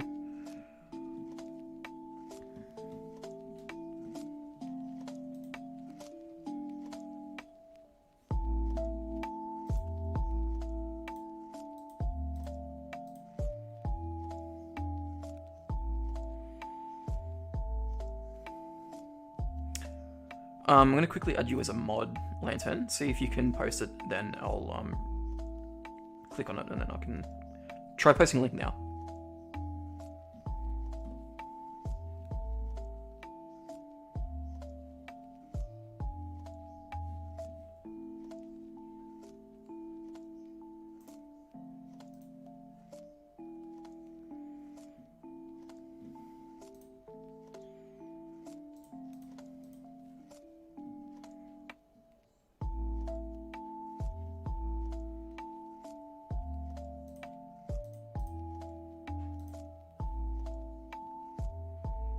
No, I still didn't see it.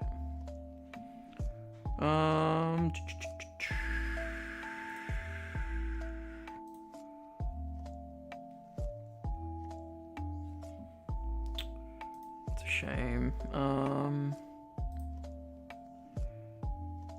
Just put in the URL without like the www dot stuff.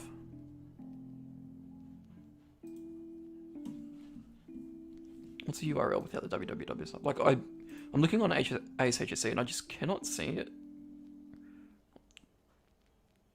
Unless I'm just really bad with technology. Lol, let's be honest. How many teachers are actually streaming this stuff the day before the HSC exam? Did mine send? No, I didn't. Sick.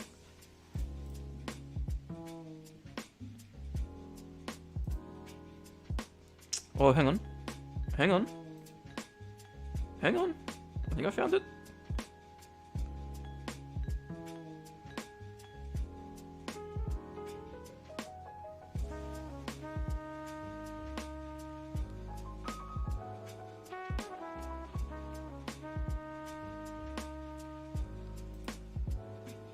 Damn, not there.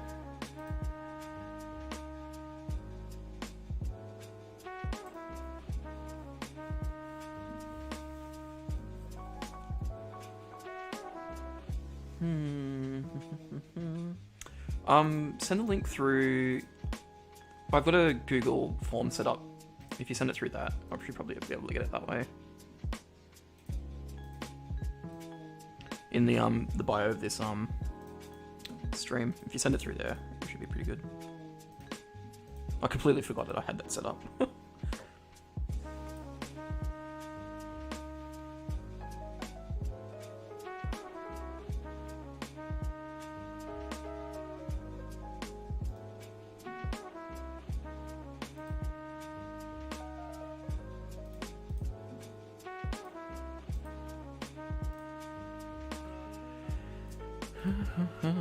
Thank you guys, I've got them.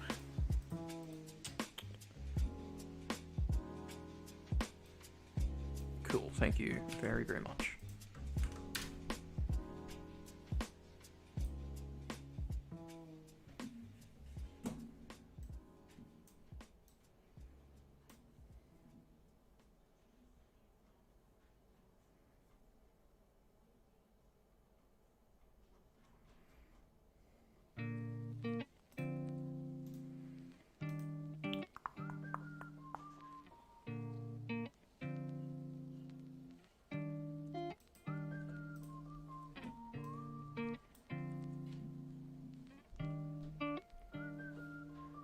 Cool. Thank you very much for that.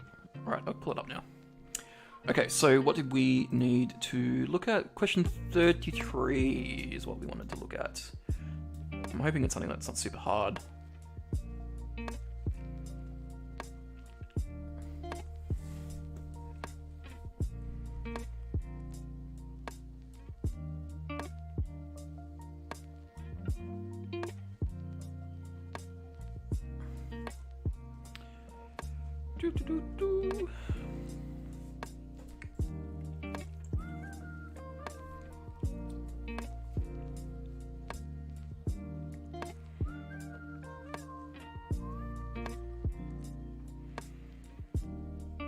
Okay, so the first one we're going to have a look at is question 33, which is what's been asked for.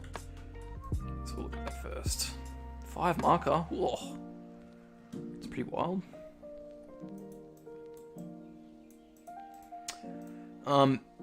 Just by the way, I'm looking at this question straight up. You don't often get asked big 5 markers that are just a bunch of text like this. Like, it doesn't happen very often. In fact, it only happened once last year, which was that stupid cricket question, if you've ever looked at it. That just had so much different information that was just unnecessary and almost unnecessary, and that you only need like one thing from. But anyway, let's have a look at this one. We'll do this one first, see if I can do it, hopefully. So Kevin is a lifeguard on duty when he notices a swimmer in need and rescue. The swimmer is 30 meters out from the shore. There's a direct line from the kiosk at K. Kevin is 80 meters down at the beach at lifeguard lookout L, as indicated on the diagram below. Okay, so swimmer is 30 meters out from shore, directly out from the kiosk. Okay, cool. Kevin is 80 meters down the beach. Lifeguard is immediately in the diagram. Kevin runs along the edge of the water from L to E, then swims to the swimmer. Kevin can run at a speed of 8 meters per second and swim at a speed of 2 meters per second.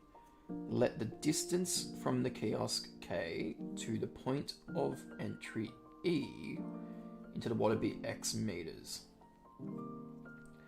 How far along the shore should Kevin run before entering into the water in order to reach the swimmer at the fastest possible time? Give your answer to the nearest meter.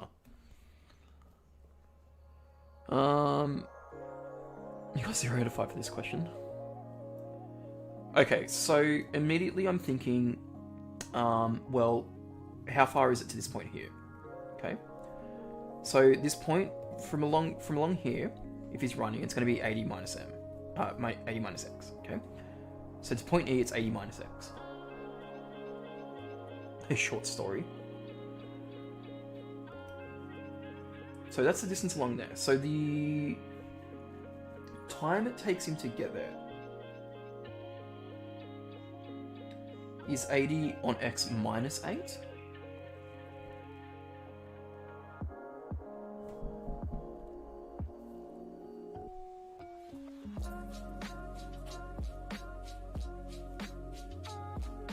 Swim at 2 meters per second. So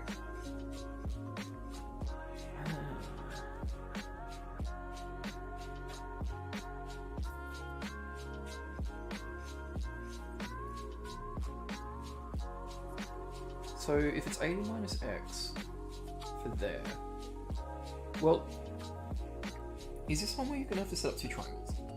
So if he was to swim directly from here to here, okay, then the hypotenuse here is got to be h is equal to, or h squared is equal to, and it's going to be 80 squared plus 30 squared, but it's the speed that takes him,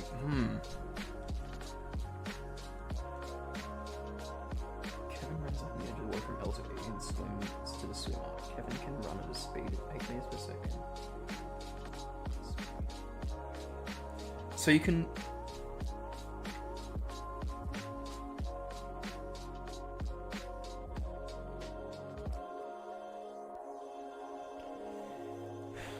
So I think this is going to be some form of parabola, is what we're going to get. Okay? Because if you think about it, Okay. Let me just draw up a little picture of what's happening. So let's say this is when he's 80 meters away, or he's run 0 meters along the shore, and this is when he's run 80 meters along the shore, okay? What it's going to look like is, because he's traveling at 2 meters per second here, it's going to be somewhere like there, right? So essentially we're looking for the quickest for him to get to here at the end of the day. So we're looking for the shortest time it takes him to get from point L to point S for the swimmer. Okay, and we're looking at what combination. So if he travels this way, so along here, so h squared, so h is equal to, and then the time it takes is whatever that is, over 2 meters per second, okay? And then this is going to give us what it is in meters per second. So if I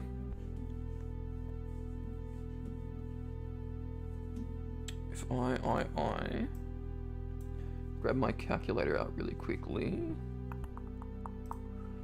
So if I take this guy here, okay, and I work out what this value is, 80 squared plus 30 squared over 2. So it's 5 root 73, okay? Which is a very nice number, as you can probably tell. So about 42.72, 2 decimal places. So for him to get from here to here, okay, it's going to be 42.72 meters per second, okay? So he's going to travel at 42 meters per second before he gets over there. Now, that's the absolute, you know, that's gonna be the longest time it takes him to get there, right? So, how did you do the root thing? Oh, it's on my calculator. I think it's 100. No, it's a 350 ES. It's illegal in your exams because it can do stuff like this.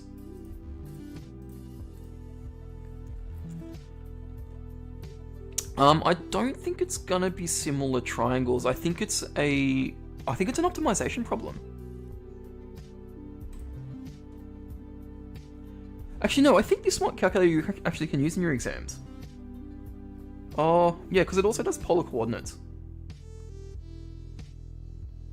There's no I. Never mind.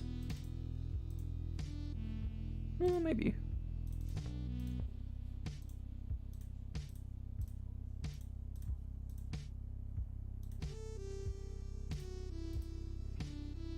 Whatever. Anyway, so yeah, no, this is an optimization problem because we're looking for the shortest time it takes him to get from L to S, essentially. So this will be the longest time because it's 2 meters per second, this whole trip along here. So so hang on, it's not 42.72. So it's going to take him 42.72 seconds to get there, right? So it's not, that's not meters per second, that's just seconds. So it's going to take him 42.72 seconds to get there. Now, if we were to look at the other absolute, okay, from here and then run across there, okay, he's first going to travel 80 meters per second. 80 meters at 8 meters per second. So this journey,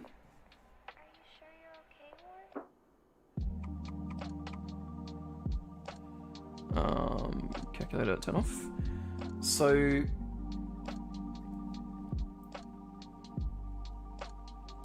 eight meters. So it's going to be, so this journey here is going to take him 10 seconds. And then this journey down here is going to be 15 seconds. Okay. So the shortest journey, so this journey, the other longest journey is going to be 25 seconds. Okay. So somewhere between this number and this number, our answer is going to lie. Okay. So does that make sense? What I've done? So he can either, so like he can travel from the starting point to there, he can travel all the way across in there, or he can travel some other distance in there. So the other distance is what we're going to be doing next, okay? So traveling some form of distance and then across. And we should come up with a formula which we should be able to differentiate because, again, we're looking for the maximum distance he's going to travel. The minimum, I should say. The minimum time. So, let me think of a formula that we're going to be making. The formula we're going to be making is it's going to travel some distance this way. So it's going to be 80 minus x. How to integrate a log function after. I feel like we may have talked about this. If you scroll back through, you might find the problem that you might be asking for, Zeba.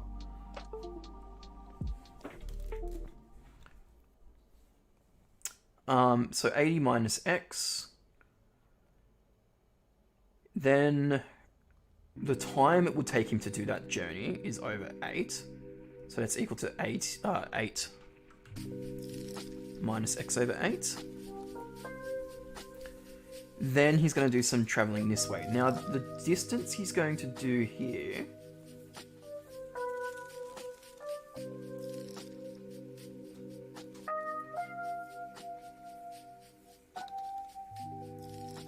the distance he's going to do here is going to be,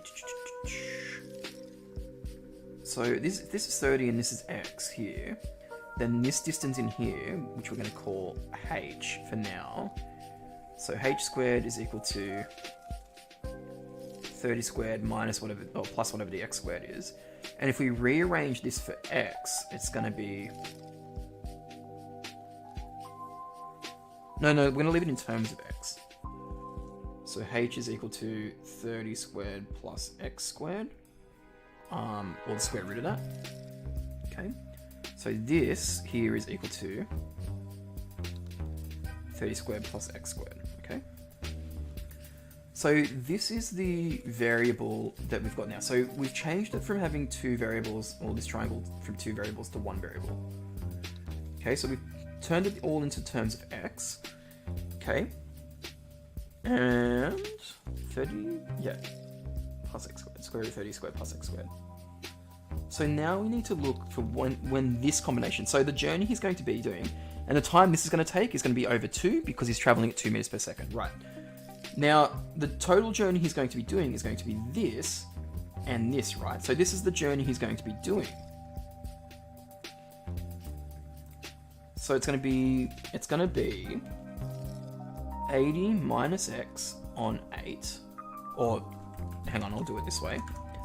8 minus x on 8 plus the square root of 30 squared plus x squared on 2. Okay, like this. So this is the total time it's going to take him to travel that distance, right? Okay, so are you guys happy with that?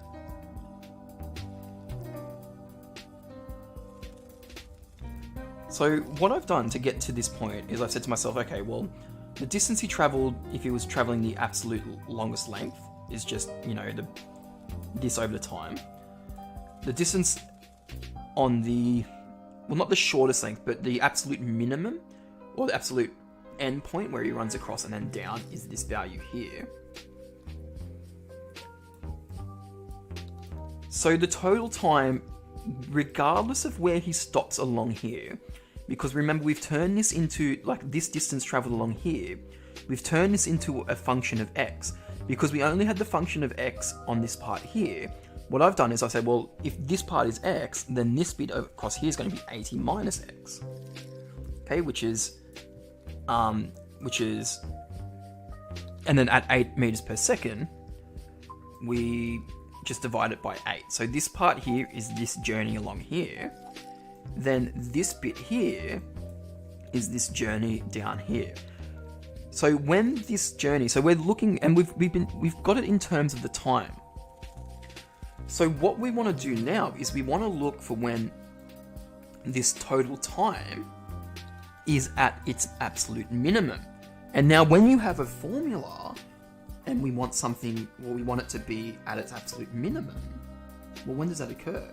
Have a think about it. When does it occur? Well, I hope you guys, wow, that was... It's a stationary point of this equation, right? So we're looking for when this thing is at a minimum. So we're looking for the stationary point. So now we're going to go through and integrate this. Differentiate this. I don't know why I keep saying integrate. I think I just love integration so much. So if t is equal to 8 minus x on 8 plus the square root of 30 squared plus x squared over 2. And let's rewrite this as 8 minus x on 8 plus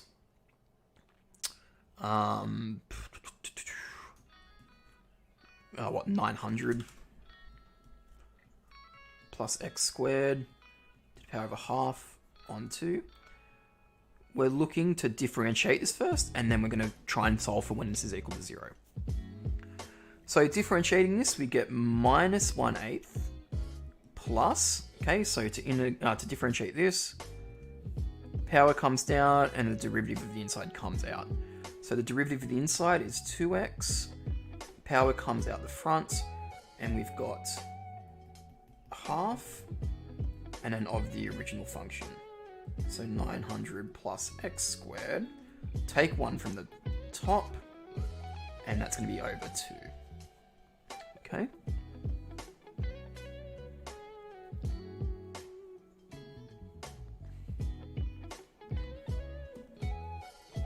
Alright, let's continue with this line of thought.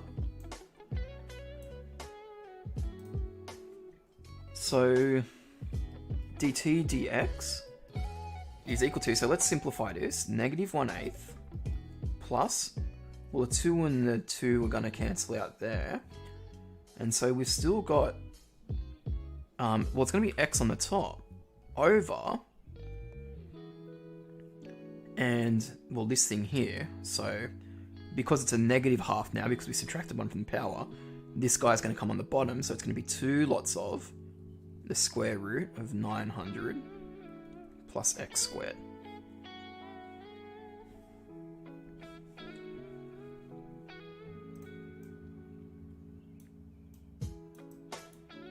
Now, to finish this off,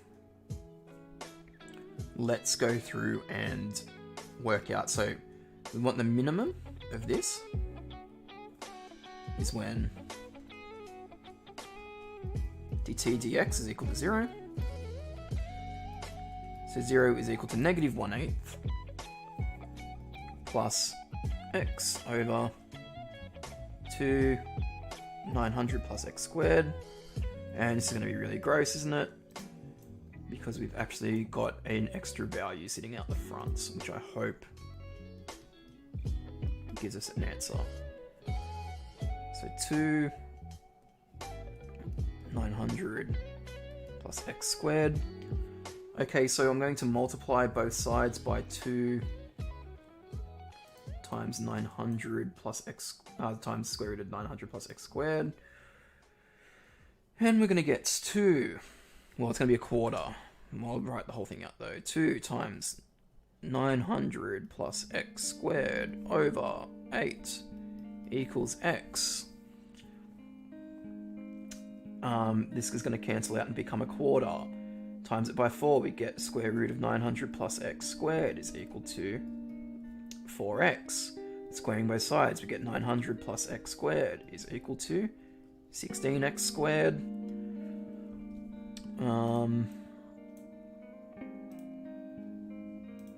And then we are going to subtract x squared from both sides to get this.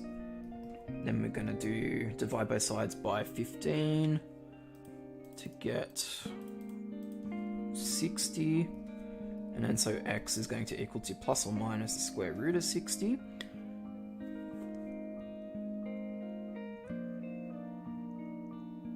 Okay. So it's a minimum when x is equal to plus or minus the square root of 60, which is not 2 root 15, which is about 7.75 seconds. Okay, so this number here, this 7.75 that I found out, is the time it takes for him to run. Even though I've used x, it's meant to be in terms of the time, but it's the distance he's run from here across to here, okay? So now, what we're going to do is we're going to work out, well, we've got to work backwards, and we've got to say to ourselves, okay, well, we know how long it's taken him to get to that point, so when does he stop? Or how far does he run before he stops? I think. Let me just double check, I'll just go through my working out again. How to integrate 1 over 2x. Change it so that it is in brackets 2x to the power of negative 1. Or 1 over 2x becomes log of 2x? No. It's going to be half log of 2x. I'll go through that in a sec. Okay, anyway, back to this. So 8 minus x. So this was the distance. Okay.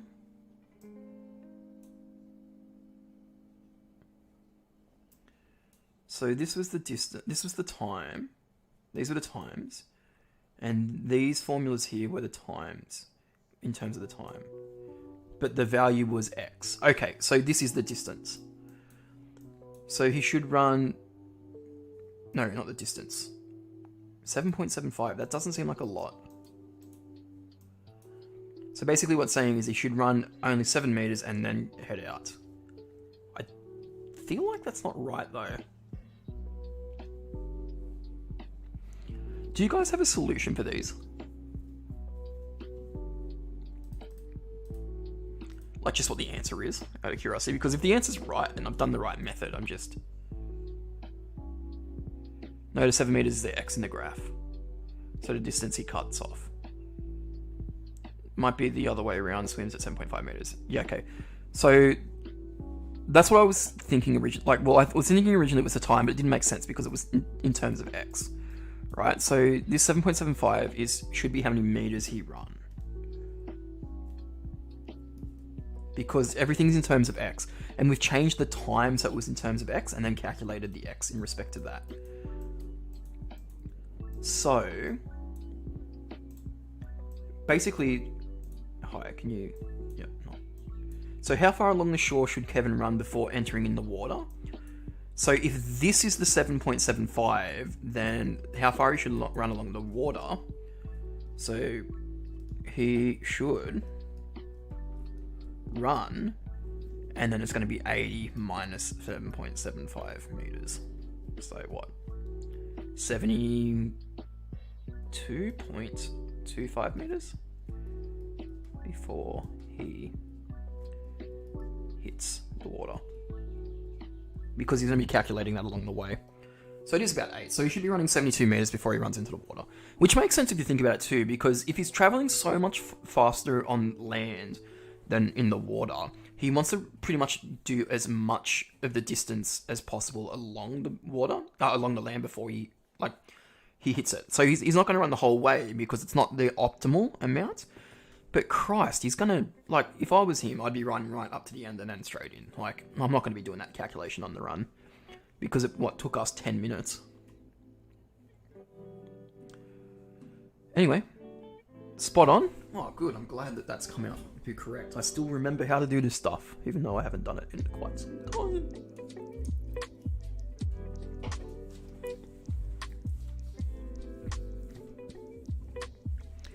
Anyway, I'm really glad that that's worked out. Alright, so I saw that you guys were talking a bit. I'm just going to have a quick peruse through the... But yeah, that was an optimization problem, like, really well hidden. Like, I wouldn't expect... Oh, wait, the water is dead. At least my path to get there is optimized 100%.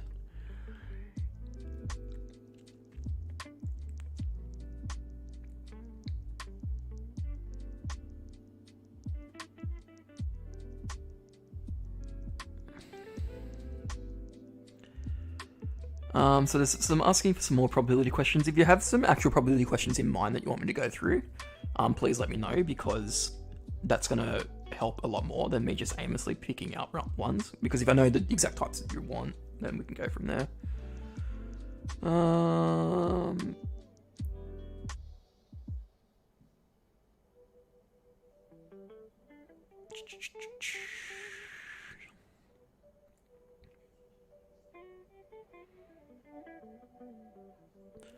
How to integrate a log function. You integrate to the EY instead of X. Yeah, that sounds pretty good. A normally distributed random variable question. Okay, we can add one of those. Distribution. There's just a bit of a lineup at the moment, so I'm just adding things as I stop.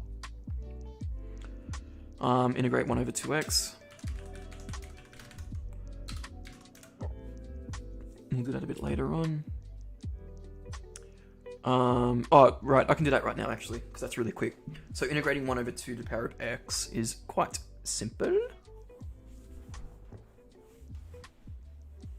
So it's going to be a half log of x, is essentially what it is.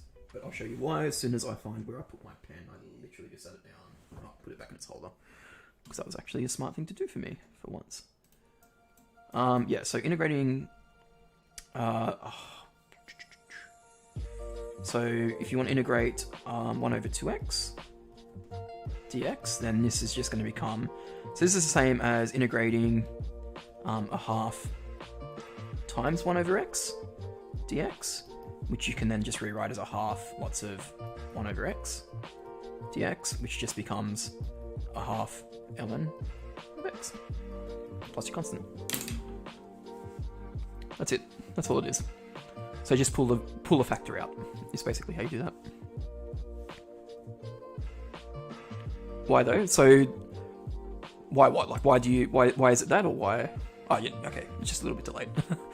No worries. Yeah, so like you're just pulling that common factor, like that factor out. So it is just a half of 1 over x, yeah? And then we know that the integral of 1 over x is equal to log of x. So you just pull the factor out. That's it. Why pull a factor out? Well, because we don't want to deal with it. Because remember, you can take any constant terms out, like any factors out, because like we just don't like want it in there. Like we only like it's essentially the same thing, right? Except it makes it a lot easier to work with. And if you look at that, you can go, oh yeah, cool. Like I know what the integral of 1 over x is. My solution is just a half of that. Because if you think about it, 1 over 2x. If you think of the function itself, and I might actually pull this up. Yeah, basically just to make life easier. But if you... Yeah, well, the factor out the front. Like, you do kind of need it, but,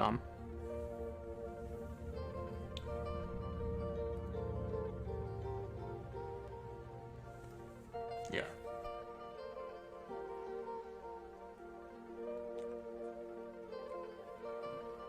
Anyway, let's go back to the list, so we can click that off.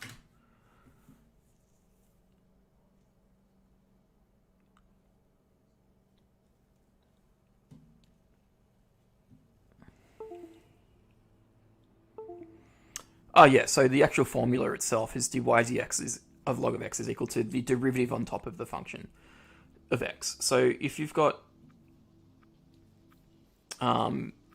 so another way to think of it too is if you've got 2x on the bottom, then the derivative of this is 2, and so we would need the 2 on the top.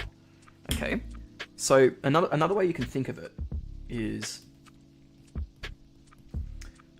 let's change. So when we integrate something like this, we want the derivative on the top of the function on the bottom.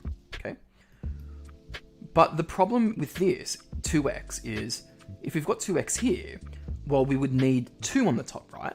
And to compensate for putting a 2 on the top, okay, so, you know, what did I need to do to this 1 here to change it to a 2? Well, I had to times it by 2. And what's the opposite of timesing by 2? Is dividing by 2 or multiplying by a half. So if I also times by half as well, you know, the half times 2 is the same as 1 over 2x, which gives me the same expression. But the, how about x squared over 2x cubed minus 7? Like, would that mean you put the half out? Okay, so that one's a little bit different because it's not just as straightforward. And this is more of where I was leading into with this, the red part. So if you've got... Okay, so what's the formula? It is x squared over 2x cubed minus 7. Okay, so this one's actually really straightforward. Very convenient, I should say. So, oh, actually no, it's not. It's actually a little bit trickier than I originally thought, but nonetheless, we can still do it.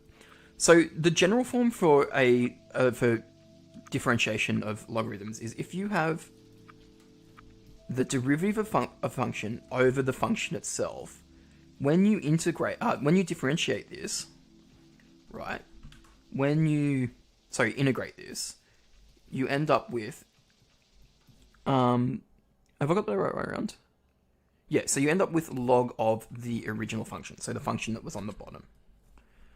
In fact, actually, I can make that better, like this, okay? So for this to work, okay, you need a function on the bottom and its derivative on the top. So if we have a look at this guy here, okay, the goal is and this is what you should be doing as soon as you see fractions, by the way. Well, firstly, like with integration, as soon as you see fractions in integration, this is what you should be looking at. You look at the bottom, okay, f of x, it's equal to 2x cubed minus 7. Now we're going to do the derivative of this guy, okay? So the derivative of this is 6x squared, okay? Now, when I go to integrate this, I'm looking for the function on the bottom and its derivative on the top. Now, if you have a look at what we've got, we don't have the complete derivative on the top. We've only got part of it. We've only got just one x squared. So what can I do to this top line so that it gives me the derivative, okay? So what can I do? Can I like add, subtract, multiply, or divide to get to this derivative here? Hopefully, you see, well, 1x squared, if I times this line here by 6, yeah, exactly. It gives you what we need. So we get the 6x squared over 2x cubed minus 7 dx. But the problem with this is that we've just changed the function. Like we've just said, okay, we've just multiplied the whole thing by 6. And the original function is now 6 times bigger than what we want to deal with, okay? So to compensate for making our function 6 times bigger, we also need to then divide it by 6 or multiply it by a factor of 1 on 6. So by putting a 6 out the front, it compensates for us putting this 6 here because 6 times a 6 is just equal to 1, which then gives us back our original function. So once we've done this, okay, so once we've put this in here now we've got the derivative on the top of the function on below. The 1/6 is going to stay there, but now this whole fraction is going to change to ln of whatever was on the bottom, and that includes everything on the bottom, okay? So 2x cubed minus 7, okay? And so my function is just a 6 ln of 2x cubed minus 7, okay? So that's very similar to what we did with the first win. Oh, don't forget absolutes, because it has to be positive. Now, what we did before is we had, 1 over 2x, and we could just pull the half out, and then we had the, the function that we had before. The cool thing about that is the 1 over x, okay, as soon as we've got this, what is the derivative of x? Well, the derivative of x is just 1, so this falls straight into that formula that we had.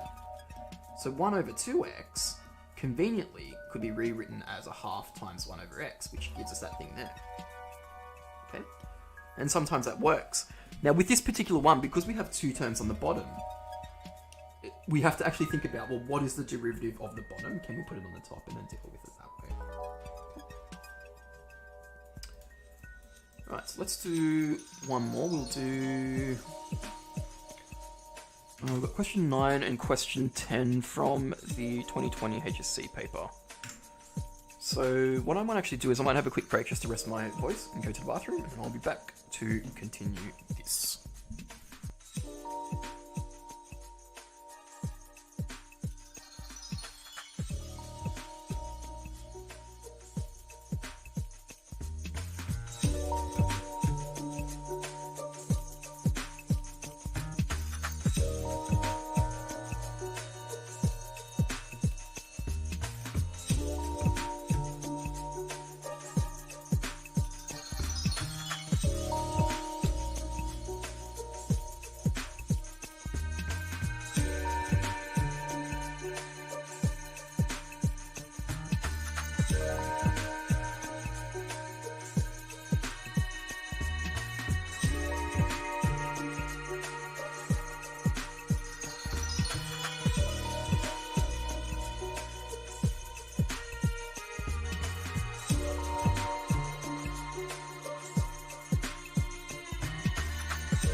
Alrighty, let's get back into it. I'll do another hour and a half, I think. I might try and just muscle through it, and then we can finish up, and then, yeah.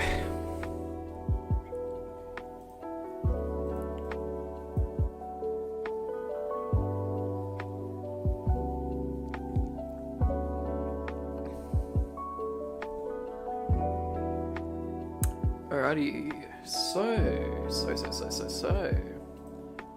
I think from our list that we've got, we should probably take us through till the end. So I might stop taking in requests now, and we'll just do what we've got left.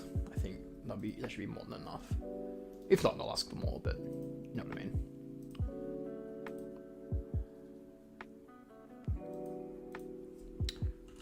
Okay, so 2020 HSC Maths Advanced.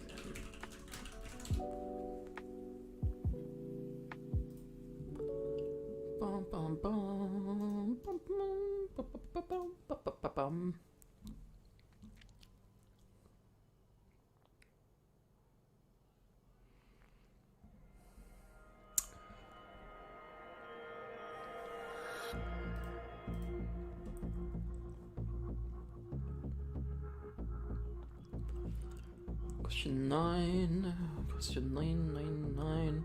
Oh, I've definitely done question 9 already on the... I've definitely already done question 9 on stream. Who asked about question 9 and 10 from the HSC?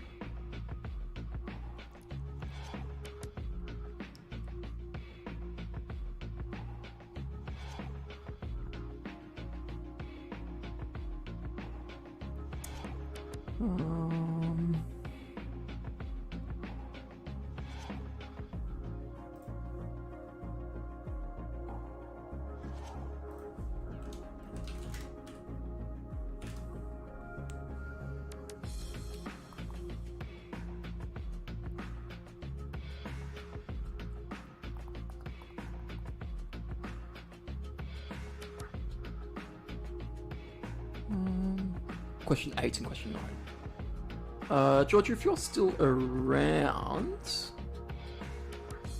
I've already done question 9 twice, I think. Actually, one time I think it was pretty poorly done. But last stream or the stream before, I definitely did that one. So if you are still around, have a look at the other stream. And yeah, let me know how you get on with that one. Otherwise, let's have a look at question... So it wasn't 10, it was question 8. So question 8 and question 9. So I'll pop question... I'll pop question 8 up on the screen. From 2020 HSC multiple choice. Let's have a crack.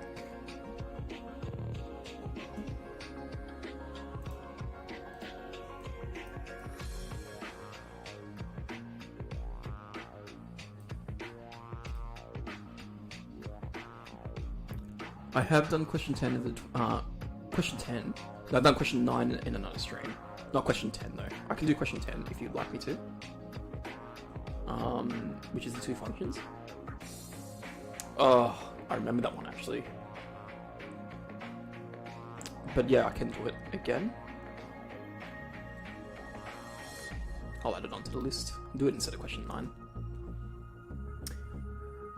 Okay, so let's have a look. The graph of y is equal to f of x is shown. Okay, here it is. Which of the following inequalities is correct? Okay, so we're looking at function values, we're looking at first derivatives, and we're looking at second derivatives. So the first derivatives are all greater than 0, which is fantastic. Now, if we were to look at the tangent of this, okay? So this is all about concavity, essentially.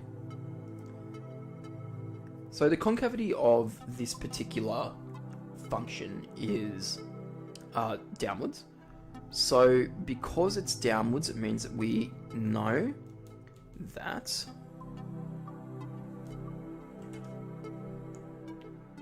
We know that because the concavity is downwards, we know that the second derivative is going to be less than 0. Okay? So immediately we can cross out C and we can cross out D because the concavity is coming down, it's negative, it's going in southwards direction. It means that either this one is true or this one is true, or both of those are true. Now we just need to work out, well, is the first derivative bigger than the value at 1, or is the value at 1 bigger than the first derivative, or greater than the first derivative? It's okay. I'm glad to help with the integration. Love integration, it's good fun. So f double dash of 1, or f dash 1 of f dash of 1 is less than f of 1. So now there's a rule for this, and I've got to remember it. So it's about the fact that it's either a minimum or a maximum turning point, or a point of inflection, which it is neither of. So just let me think.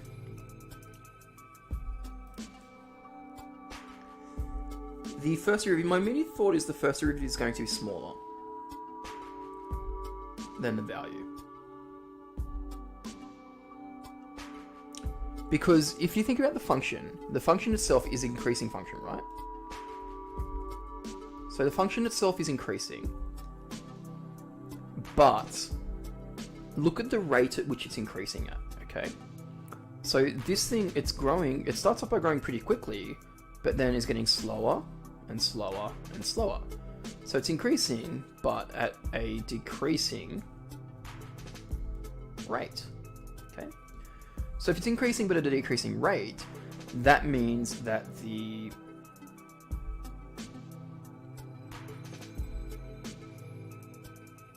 we can say that the first derivative is going to be less than the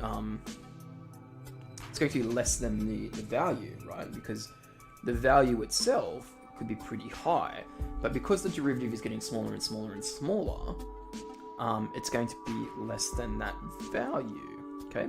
And judging by the graph as well, it's going to be some form of logarithm or some form of fraction, not fraction, the word I'm thinking of, some form of square root function.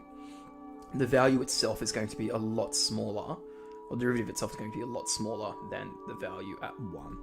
So that would leave us with the function being, the derivative, being smaller than the function. The curve is approaching a maximum, so can you say double derivative is less than 0?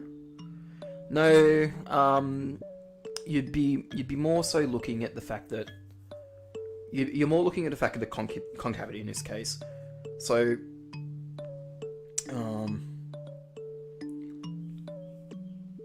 I suppose it is approaching a maximum too. You could say that, but yeah, it's more of the concavity. So those two things are a little bit related, but you're thinking more of the concavity in this case. And if it's approaching a maximum point anyway, then the concavity is going to be pointing down. So yeah, I guess you could say in that sense it is. But use the term concavity instead. That's what you'd be more looking at. Now, as I said, question 9 was also on another stream, but we'll have a look at question 10 because I think someone wanted to have a look at that as well while I've got it open.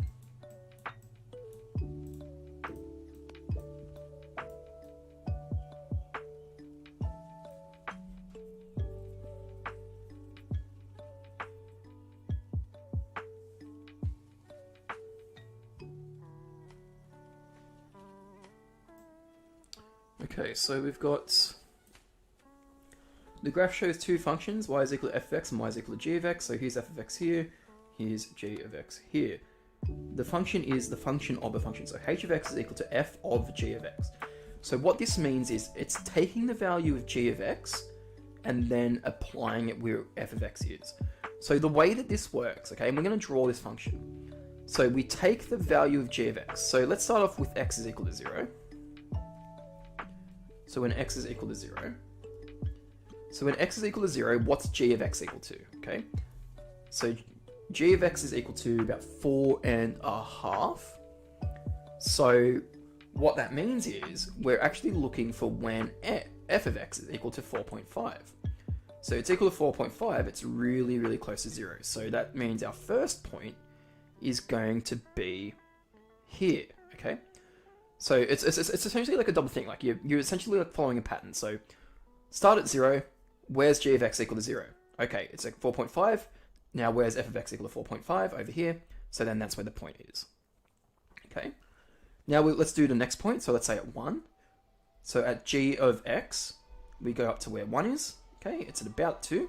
So now we look for on the f of x line where 2 is. And it's about, so f of x is this one here. So it's here, and that's at about, just a bit over 1. So our value is going to be here.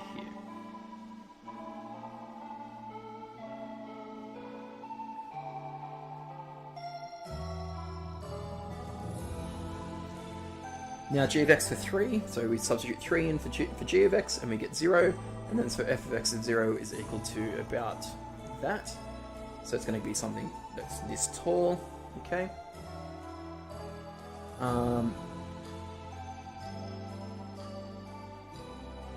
And for 4, so 4 is very close to 0, so something very close to 0 for g of x is something really tall. Really close to 0. Hang on, let me make sure I got this. Yep, so it's coming back down again. So you're essentially making a table of values. Yeah, I guess you could do it that way. So x, g of x, and f of x. Okay. Well, no, not f of x. We want f of g of x. Let me do this just a bit bigger. Okay, try it again. So x, and then f of x, and then g of f of x. Oh, I've got it the wrong way again. G of x first. G of x, and then f of g of x. So you start with your x value, and then you work out what 0 is. So like it's just going to be 0, 1, 2, 3. Oh, probably -1 as well, because it's over here. So -1, 0, 1. I won't do all this. I'll just put in a couple because you guys should probably be able to finish this off once I do some. So I'll get rid of these dots. And get rid of these dots. Okay, so g of x. So at -1, what's our g of x value? Okay, so we're looking for when g of x is -1, so here's our function for g of x. At -1, it's going to be something really, really high. So something at probably like, I don't know, 6, 7, 8, maybe at 8. Okay, and then the point is, now that you know what g of x is, you're substituting 8 into f of x to work out, well, what it's going to be. And that's going to probably be 0, or close to 0, very close to 0. Okay, now we put 0 in, so 0, so looking along the 0 line. What's g of x equal to? Well, g of x is equal to about 4.5. Okay, so now that we know this is about 4.5, we look along the f of x line, and we're looking for whereabouts is equal to 4.5. And so 4.5 is down there, it's very close to 0, so 0-ish. Okay. Now, I feel like there's an easier way to do this, but this is the way that I would actually approach it. Now, let's try 1. So substitute 1 in. So 1 is here. So it's at about 2. Okay, now we put 2 into the other function, so g of x. So look where 2 is for g of x, and it's at about 0.5. Okay, so this thing, we can probably assume it's growing. Okay, so it's doing some growth. So -1, oh, so 1, sorry, was 0.5. So it's about here. Hang on. Yeah.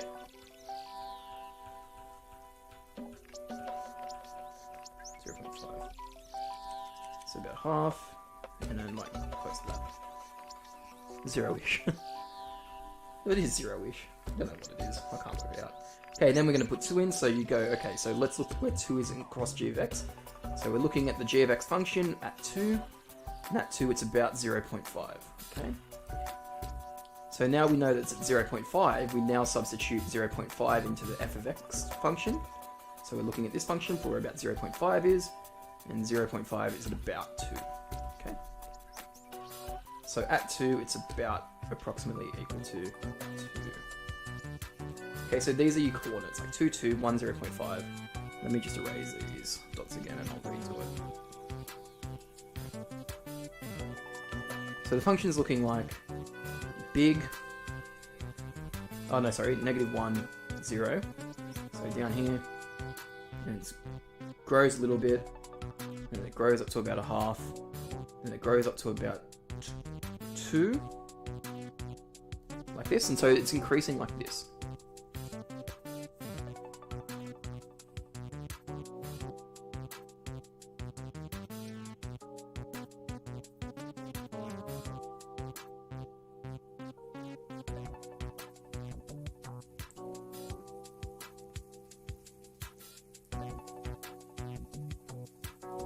You should differentiate h of x and g of x and find that one stationary point and f of x has 2 stationary points, so all up there will be 3 points.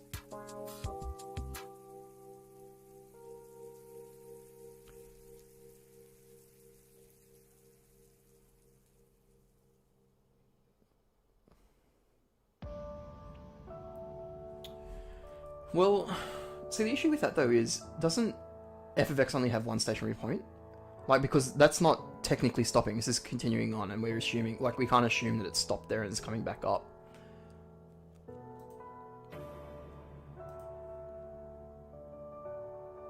Like, we know that this one has g of x that's going to have 1, but we don't know about f of x, because we don't know what the function is itself. Because the only stationary point is this one at the top. It's got a point of inflection, but that's not a horizontal point of inflection, it's not a stopping point. Because if you drew a tangent along here, it's going to be flat. Like, this is going to be really close, but we can't say for certain that it's 0. Plus, the domain is 1 to 5 as well. So from here... Oh, it's from 1 to 5. So we didn't even need 0. So we're only going from here.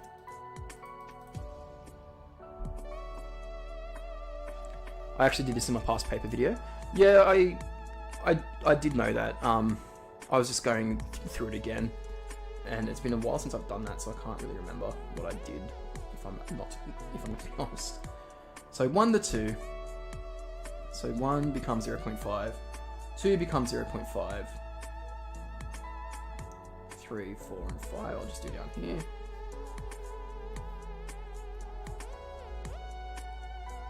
So the 3 value, so if we go up to 3, I didn't put 2 in 2, oh yeah I did, 2 is there. So 3, g of x, substitute 3 into g of x, and we get 0, so we're looking at the value for 0, and it's at about, I don't know, 1.7. I don't know what you would call that, so it goes about here. Okay, now we're going to put 4 in, so if we put 4 in, remember we're only looking between 1 and 5 as well. If we put 4 in, then 4 is going to be... it's very close to 0. So 0, we'll go 0-ish again. Don't actually write 0-ish, it's just for us. Okay, so 0-ish is pretty high. Again, so it's coming back up, and then, so let's say, what did we say before? 2, so it's about 2 again. So it's a bit higher than what it was before. And for 5, 5 gives us the value of about 2.5. So substituting 2.5 in, and that gives us something that's 1.5. So 5 is at 1.5, so it's about there. So the function's going to look something like this. So 1, down, up, down. Okay?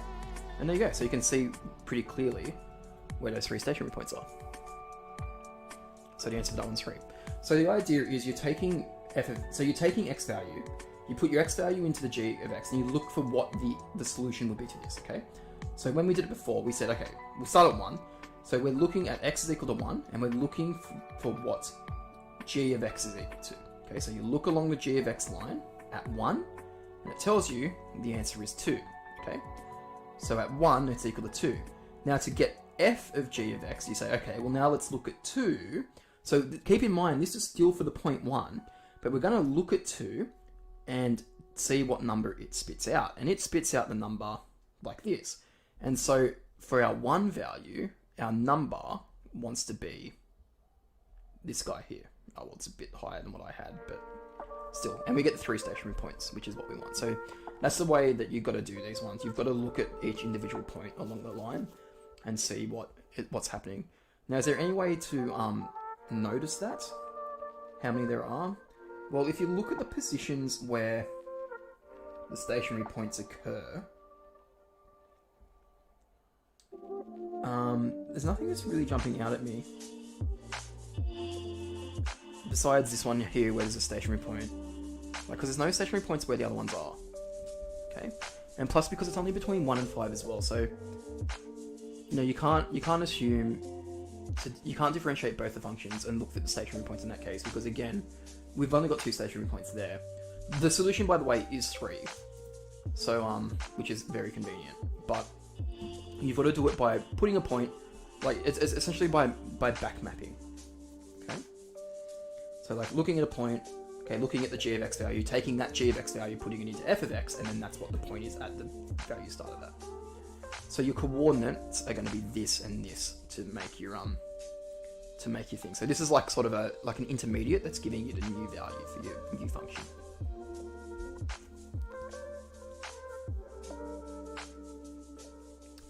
Okay.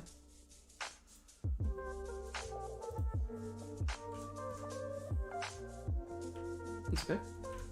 That is okay. 15B 2016.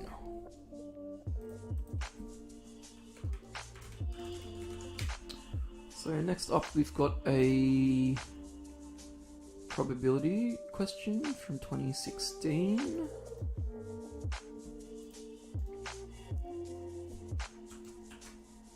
So I'll just pull it up.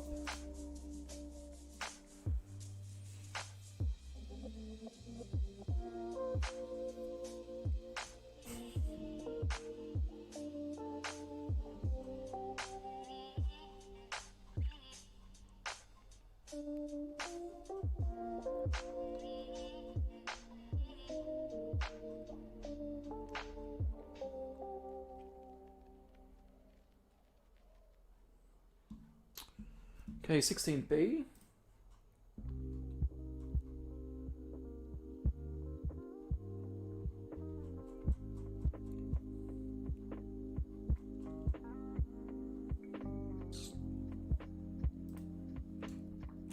Okay, I'm going to do this one in parts because it's quite a bit.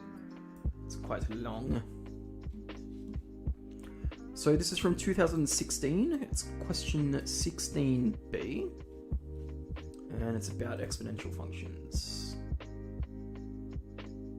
Sorry, I looked at the wrong one. Question 15B. It's a probability question, which makes more sense.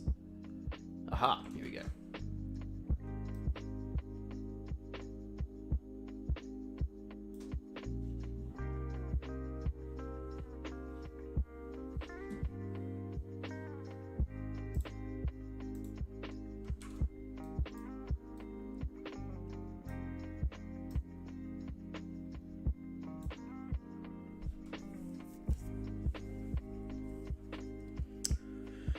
Okay, an 8-sided die is marked with numbers 1, 2, up to 8. Okay, the game is played by rolling the die until an 8 appears on the uppermost face. At this point, the game ends. Using a tree diagram or otherwise, explain why the probability of the game ending before the 4th roll is this.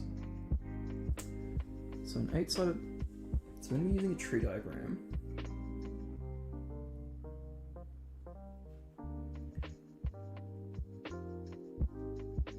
game is played by rolling the die until an 8 appears on the uppermost face.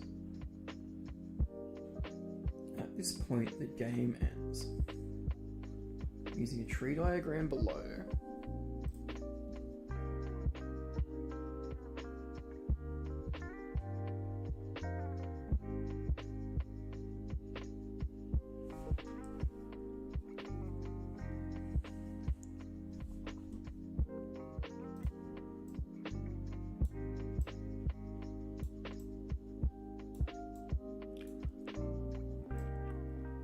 okay, so let's go probabilities of win and loss. Okay, so let's draw our tree.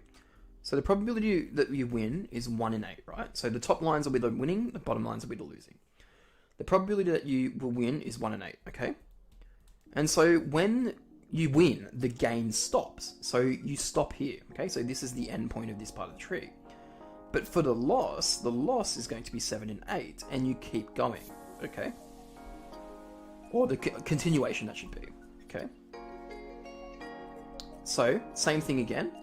The win's going to be 1/8, but this is going to be 7 out of 8 times 1/8, because of the 7 and 8 chance that you didn't get it the first time, you've got a 1 in 8 probability from that point that you're going to get the winning roll. Okay, so after you've done the 7 out of 8 loss, you get a 1 out of 8 chance to win. Okay, and then the same can be said about the other one. So the bottom line, the loss, is 7 out of 8 times 7 out of 8, which is equal to 7 out of 8 squared. Okay, so once the win happens, this line stops again, but this one's going to keep going, and again this one's going to be 7 out of 8 squared times 1 out of 8, and then you would stop there again, and then the losing line would be 7 out of 8 squared times 7 out of 8. Okay, so the probability that you win the game before the fourth roll, okay, is the combination of all of these different winnings, okay? So for the winning in the first game, it's going to be 1 out of 8, plus winning in this, or winning in the second game, it's going to be 7 out of 8 times 1/8, or winning in the third game is 7 out of 8 squared plus 1 out of 8, okay? So it's basically just a combination of all the times you could possibly win in each of these. And then if you add on this guy here at the end, that should add up to 1, okay? So that's... Stop. Thank you. There we go. Sorry about that. Just my mic being painful. So yeah, so this is the probability that they're going to win, because it's a combination of each 3 of these things. Now in the, for the second bit, what is the smallest value of n for which the probability of a game ending before the nth roll is more than 3/4? Okay, so this is more of a generalization problem, which we'll have a look at. What is the smallest value of n for which the probability of the game ending before the nth roll is more than 3/4? So we're essentially looking for when the combination is going up to n. And if you think about it, this is going to turn into a sequence, right? Because, oh, that should be a times, by the way, not a plus.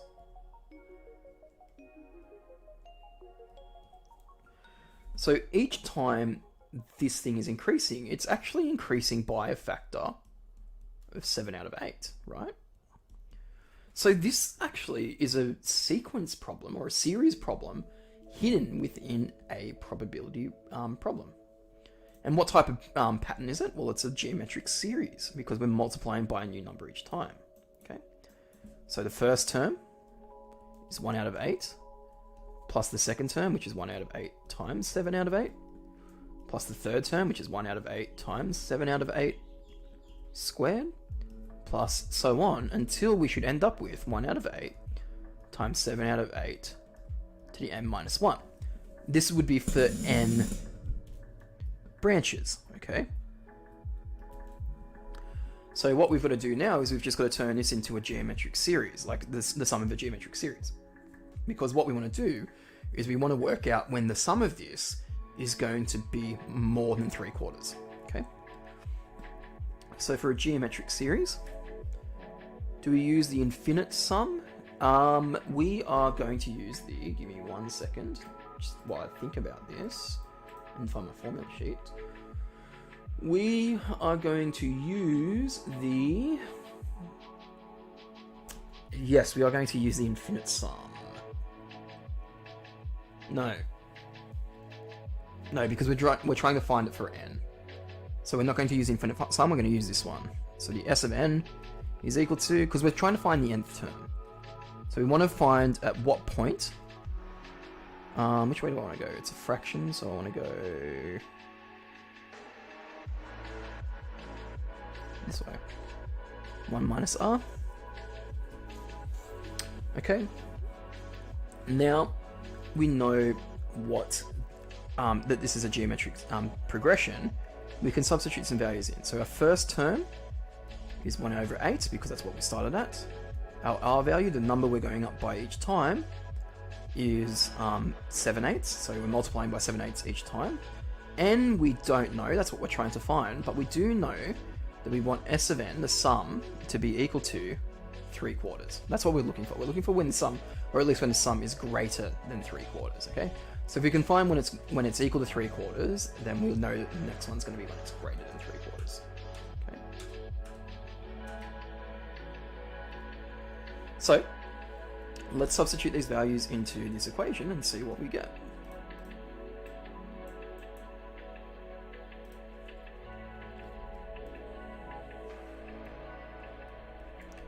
Three quarters is equal to 1/8. Lots of 1 minus 7/8 to the power of n. Because remember, we're trying to find what n is. 1 minus 7/8. Okay. Now simplifying this, we get 1/8. Lots of 1 minus 7/8 to the n over 1/8. Okay, 1/8 divided by 1/8 is just equal to 1. That's very convenient for us. Okay, so that those two terms are going to cancel out. So this guy and this guy are going to cancel. And so that leaves us with... sorry, I did the wrong ones. This guy and this guy are going to cancel out. Okay, and so that's going to leave us with 3/4 being equal to 1 minus 7/8 to the power of n. Okay. Now from here,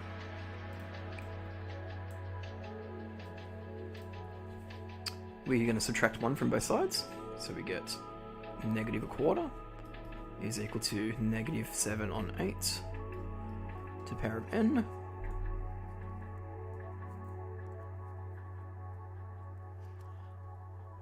No, so we're just looking for the answer, and then we're going to say it's anything that's bigger than that. So like once we work out what the answer is, we'll say, okay, any number that's bigger than this one will be the time.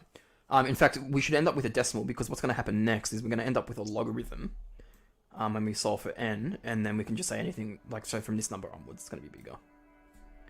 So this is 1/4.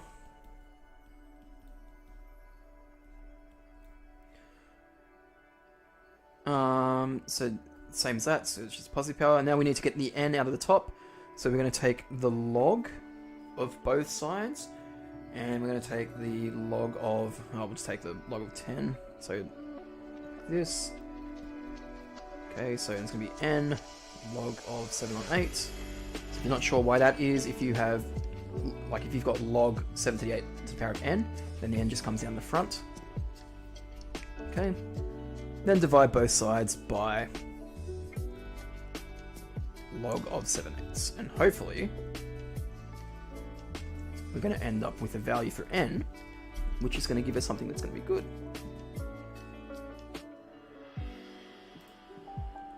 So let's pop this guy up. Hey buddy, we haven't seen you in a while. Okay, we've got log of 1/4 over log of 7/8.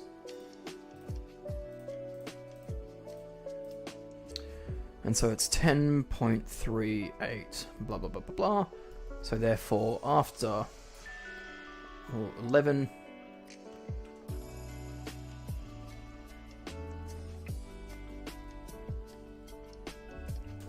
the probability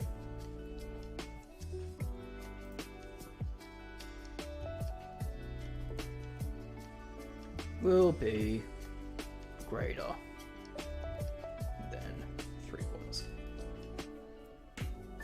There we go.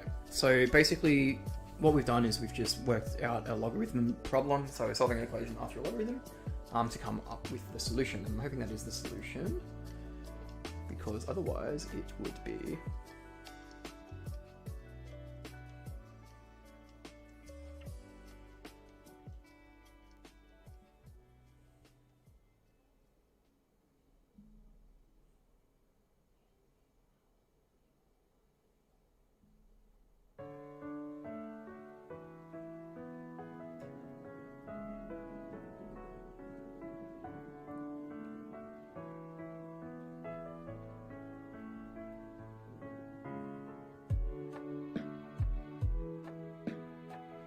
okay. So I was just looking at the so like they release a markers notes as well.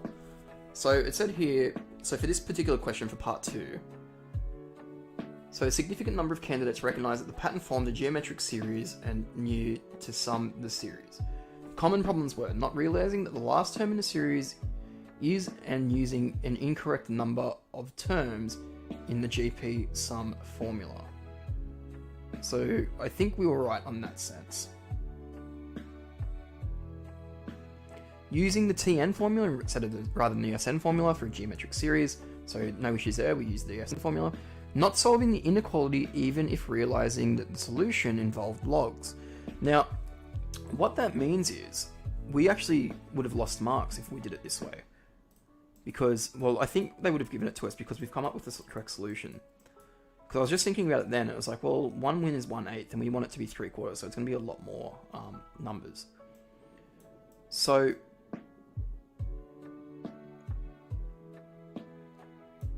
actually no, because, so Sn is equal to this, right? So,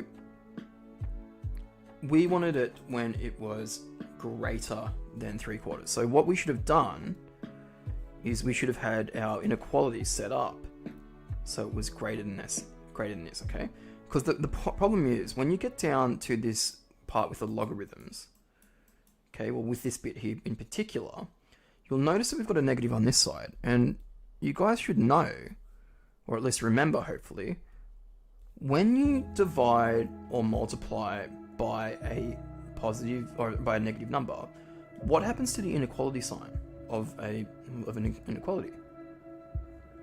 Well, the inequality sign is going to turn around, isn't it? It's going to become a less than. So this value here, the n, should be less than what the value is.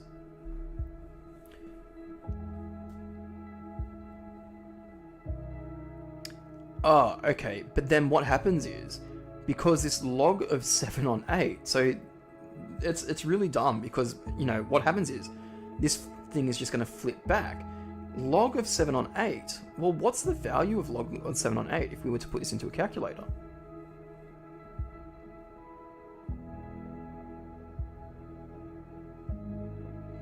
You have to add 1 because of the power of the ratio. 7 on 8 is the GP sum, is supposed to be 7 on 8 to the n minus 1. Yeah, so that's what that part was. Yeah, so that's what I was thinking, but I wasn't 100% sure. Because we had that up here, didn't we? We had the thing went up to n minus 1. So the nth minus 1. So we wanted the 1 more than that.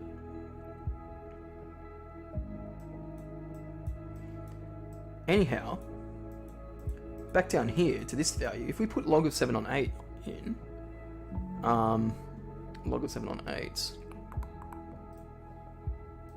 we end up with something that is also negative. So what happens is, when we move this guy to the right hand side or the left hand side, or do whatever we do with it, this inequality symbol is going to change again. So this is actually the correct way, because I've switched them around. Anyhow,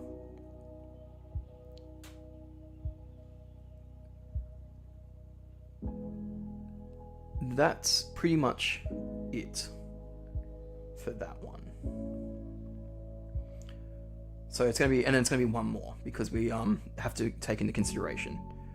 So plus the 1 for the n minus 1. So it's going to be after 11.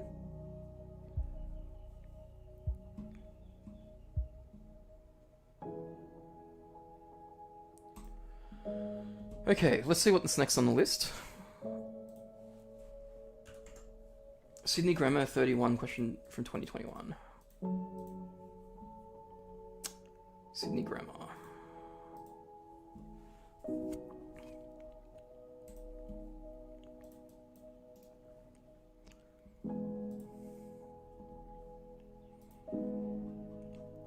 Okay, it's question 31. Oh, they write theirs out in words.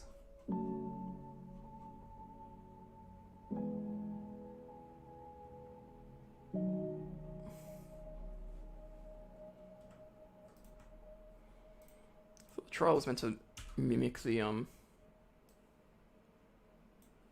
HSC. This one doesn't look like that. Anywho.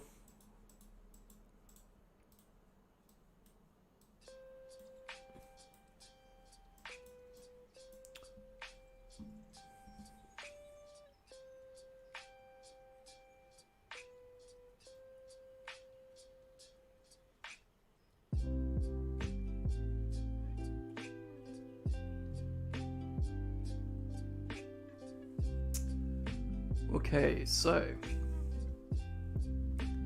question 31. So this one's only worth 2 marks. I've got other parts here too, which I'll bring up shortly, but let's read it out. Tom invented a dice game to play on his own. He throws a pair of 6-sided dice repeatedly until the difference between the dice is 2 or 3. If the difference is 2, Tom wins and the game ends. If the difference is 3, Tom loses and the game ends. And if the difference is any other number, he continues to throw until the difference is 2 or 3. Show that the probability that Tom wins on his first throw of the dice is 2 out of 9.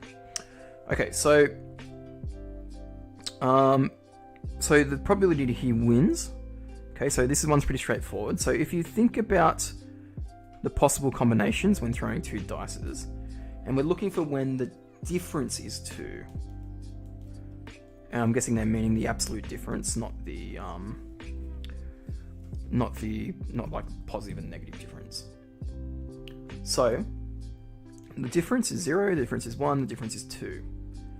So the only times the difference is going to be 2 is when it's 3 minus 1, 4 minus 2, 5 minus 3, or 6 minus 4. So 3 minus 1, 2 minus 4, 4 minus 2, 3 minus 3, I've done that the wrong way. 4 minus 2, 5 minus 3, 6 minus 4. So the only time that the difference is 2 is in those 8 times. Now, there's a total of 36 outcomes. And the potential differences he can get only occur in 8 of those slots. So the difference is 2, or difference of 2, is 8 outcomes. Or in 8 outcomes.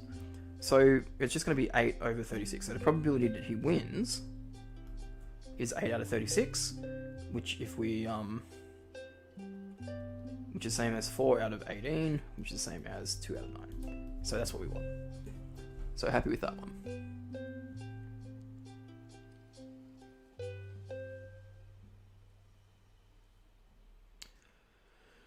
Okay, part B, calculate the probability that the game continues after the second row. So let me just get this question up.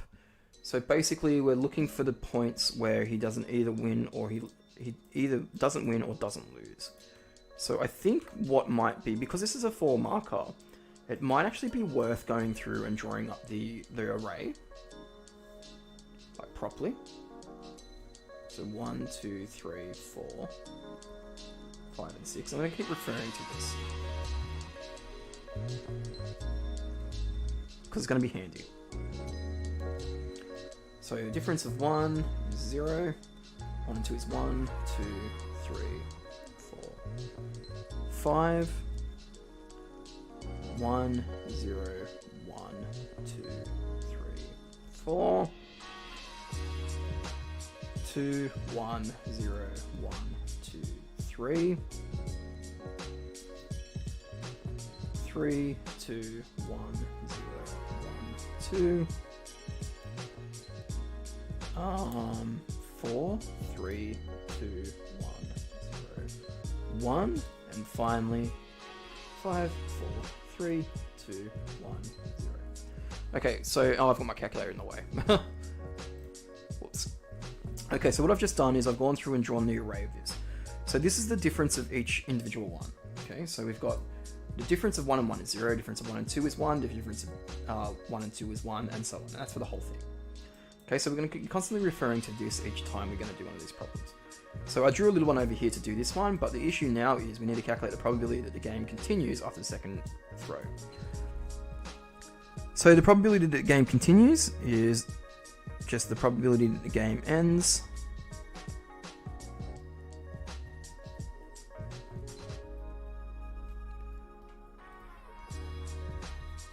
So this.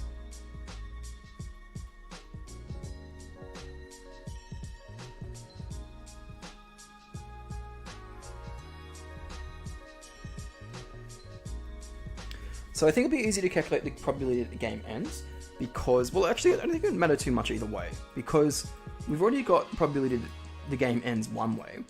So the probability that the game ends the other way is when he gets 3s. So I think it's going to be the probability. So the probability that he ends is 2 out of 9 plus. Now let's go have a look. So if he rolls a 3, he loses. So 1, 2, 3, 4, 5, 6. Let me just make sure I got that right. Probably, if the difference is 3, he loses. Yep. So 1, 2, 3, 4, 5, 6. So 6 out of 36, which is just a 6th. And, oh, it's not going to be -1. It's going to be that. So it's going to be...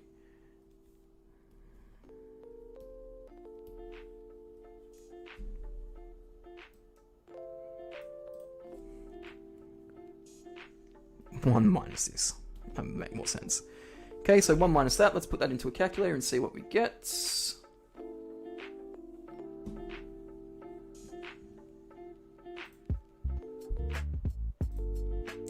1 minus, and then 2 ninths plus 1/6. That's equal to 11 on 18.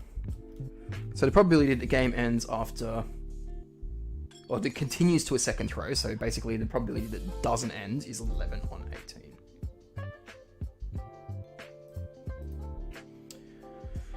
Okay, let's get the next question up, part C.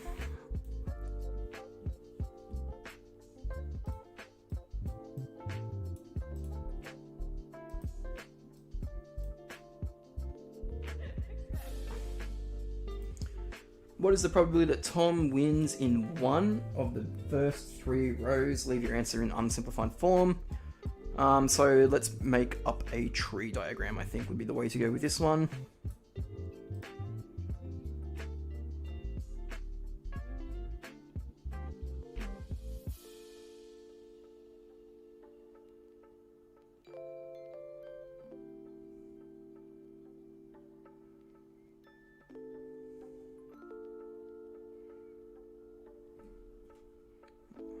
-1. So basically for complementary probabilities for the -1. So the probability the game ends is... Oh, I've got the wrong way, don't I? I don't know why I did that. So basically it should be this. It should be this.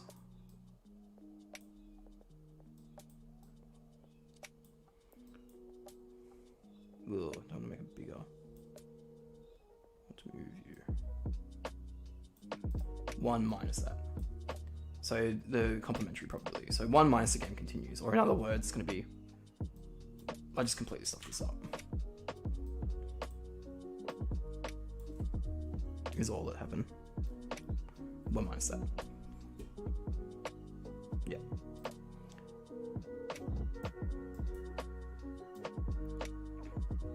Okay, let's get rid of this calculator for now. And which is the probability that Tom wins in one of the first 3 throws? Leave your answer in unsimplified form. In one of the first 3 throws. I suspect...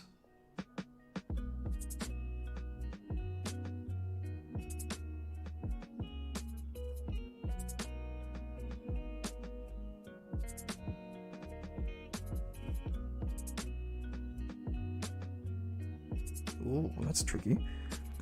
Okay, so what is the probability that Tom wins in one of the first 3 throws? So leave your... Okay, so... This is very similar to what we did before with the other win-loss one.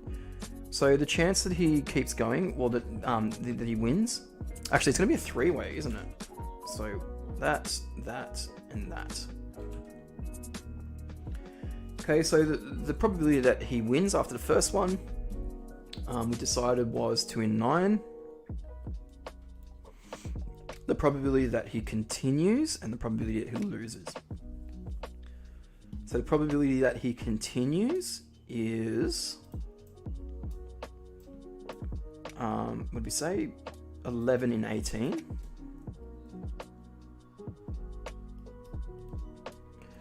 And then probability that he loses, well, I think we decided that was 1 in 6. Okay. So in these 2 situations, the game is going to finish, okay?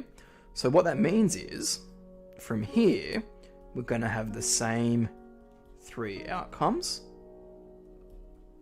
Okay, because this is the only situation where the game continues, because if he wins or if he loses, the game stops.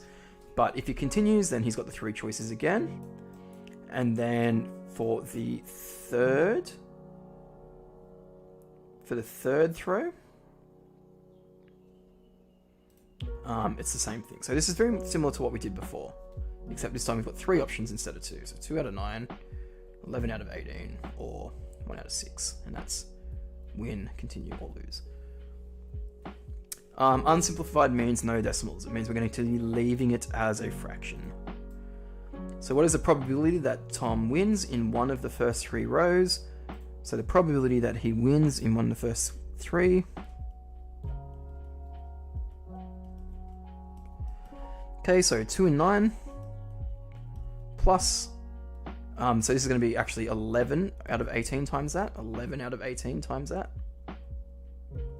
And just like before, because it's, you know, the chance that he gets to this point here is 11 out of 18 and then times the 2 out of 9. So 2 out of 9 times 11 out of 18. And then for this one, so it's the same thing as before, 11 out of 18 squared, because 11 out of 18 has already occurred twice already to get to this point. So to get to this particular winning point, this winning condition here, he has to go through the 2 11 out of 18s. So 2 out of 9 times 11 out of 18 squared. So that's the probability he's going to win in the first 3. And so we're going to leave it like that.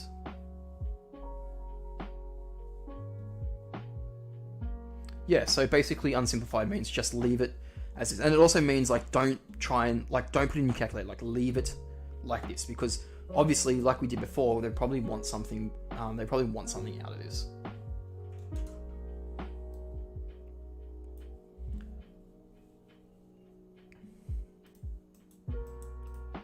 Okay, finally, we have got calculate the probability Tom wins the game.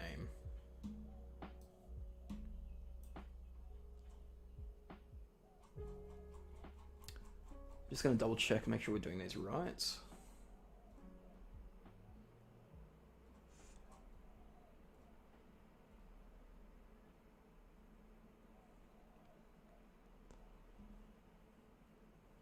Okay. So calculate the probability that Tom wins the game. Now, the only difference out of this one is that it's going to be an infinite sequence opposed to a finite one, because potentially this game could go on forever and forever.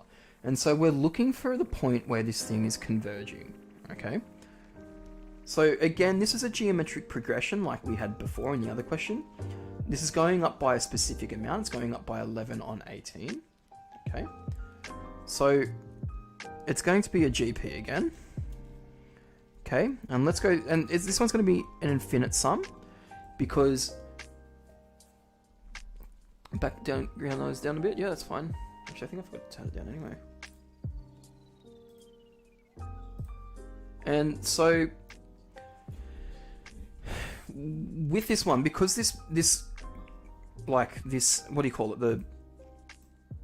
The game could potentially go on forever. We don't know when it's going to end. We just want to know when it's going to win. So it could potentially win after the first, it could potentially win after the 8th, whenever. But we want to know like how far along, or like, you know, potentially how far along forever and ever could this thing go for the chance that he's going to win this, including the winning or the losing. Okay, so we know, so essentially we're saying we're taking this sequence at the top and we're jumping it for infinite and for on, because we want to know what's the chances of him winning regardless of how many throws are happening. Okay, so it's an infinite GP or infinite sum. Okay, so the formula for the infinite sum on your formula sheet is A over 1 minus R. So the A value in this case is the number that he's starting off at. So they start off at 219. And the ratio between each jump is 11 on 18. Okay, so the jump in between each, the gap in between each jump is 11 on 18. So now we've just got to substitute these into this formula over here, and this is going to give us the answer that we want, or should. So 2 over 9, 1 minus 11 on 18, which is equal to, and then we put this into a calculator, and we get an answer. So calculator, come backeth. 2 on 9 over, and I'll put this in brackets as well, just so it doesn't have a hissy fit. 1 minus 4 on, it's not 4, it's 11, looks like a 4 from this angle, 11 on 18, close it off and we get an answer of 4 on 7. So the chances of him winning this game is 4 on 7, because the idea is the chances of him winning is a bit more than the chances of him losing, because this game is just going to keep going on and on, regardless, like with the only options being him winning, losing, or it continues. So because it's pretty close, like it's just a bit over like half chance of winning, because I think it was like what, 8 out of or 2 out of 9 chance of him winning, and a like 1 in 6 chance of him losing, which is the same as 2 in 12, or 3 in 18, which 4 in 18 is the other one. So it's just a bit more, and so the chances of him eventually getting through is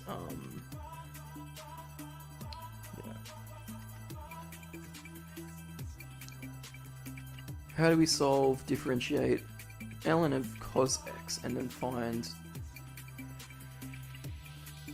the integral of pi on 3 to 0, or 0 to pi on 3, ln of cos of x.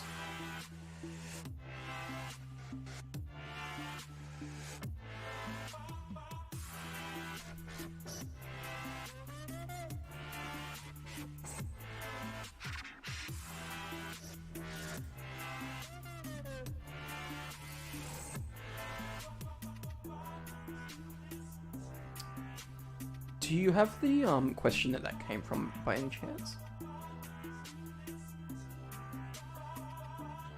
Actually, no, it should be fine. Now that I think about it, because you're differentiating or integrating. So differentiating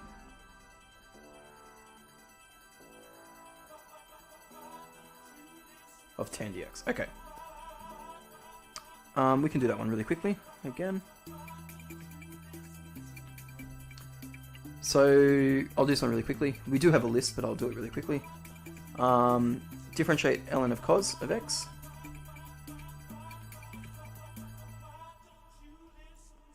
So if y is equal to that, then y double dash. Okay, so remember, we were talking about this before. When you integrate the function, the derivative over the function, you get ln of f of x. Yeah? So when you do this, well, remember, differentiation and integration are the opposites. So if I differentiate this guy, I'm going to get this guy back in return. So it's the derivative of the inside on top and the function on the bottom. So the derivative of cos is negative sine of x. And then on the bottom, we've just got the original function. So ln of, the original. So it's cos of x, like that, okay?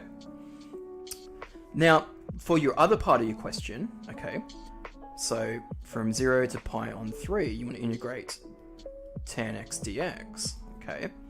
Well, you've got to remember that tan of x dx, well, tan of x can be rewritten as, now I always get this one confused, but it is on your formula sheet in the trig section. It is the... So tan of x is equal to... Oh, you can't see that. Goddamn calculator. So tan of x is equal to sine x on cos x, okay? So this guy here, we're going to relate back to this here. Because if you have a look, when you differentiate this guy, okay, you get this guy here. So if I integrate this thing, if I integrate this, I will come back to this guy, okay? Now we know tan of x is equal to sine x on cos x, okay? So we can replace that straight in, sine x on cos x dx. But the issue with our problem is that we, to make this convenient for us, we want to have a negative here because we know that negative sine x on cos x will come back to log of x. And this is what we were saying before with having that, you know, the compensation. So if I put a negative sine x on cos x on the inside so that it gets looking like this thing on here, I need to do the same thing to the outside as well. So timesing by -1, the opposite is dividing by -1, which is the same as timesing by -1 anyway. So we get this guy here. Now looking back over onto this side, we can say that now we've got negative, so negative ln of cos of x. We don't need dx, but we're going to be integrating this guy from 0 to pi on 3. Okay, so then you just need to substitute your values in and get an answer from there. Okay, hopefully that makes a little bit of sense. But the idea is you're going to be using this trigonometric ratio to turn tan of x back into sine x.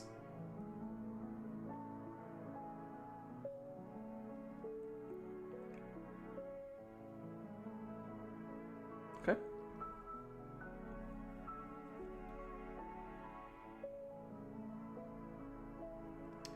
Alright, so back to my list.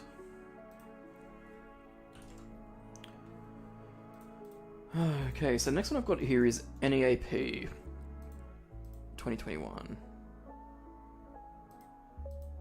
That's okay, Gabriella?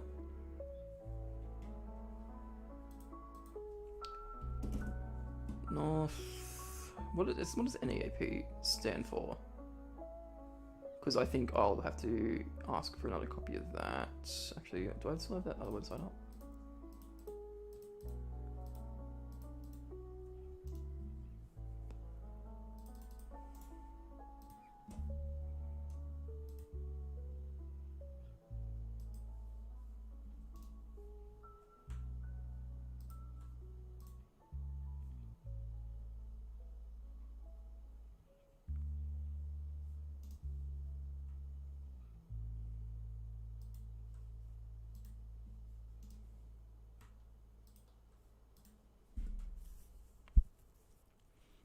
I forget who asked it. I think it might have been Nocturne. If you're still here, buddy, could you shoot me through the paper for that?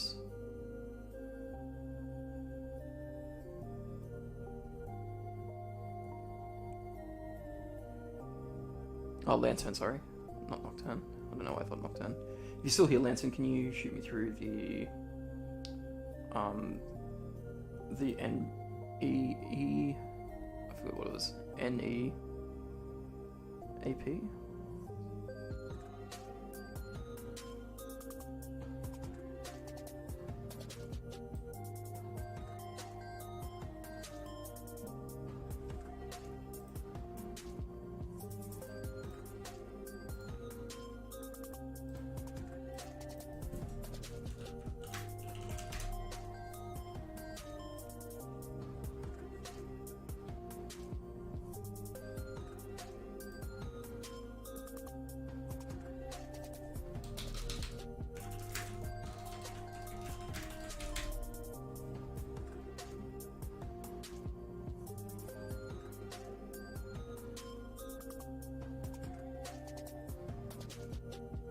Doesn't look like it. No, I can't get a copy of it, so we might come back to that if you're still around.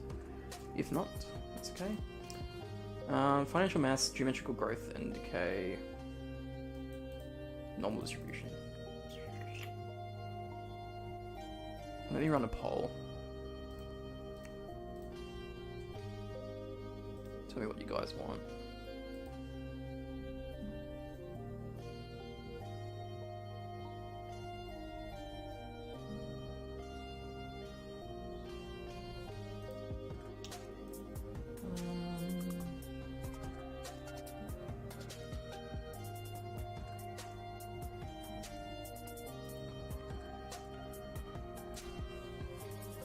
We've already done some financial math, so if you want to have a look at some of that, go back and have a look. Geometrical growth and decay, well, we kind of just did that with that one, with the infinite series. We haven't done any normal distribution today. I also haven't done any PDFs or CDFs, which would be good to have a look at as well.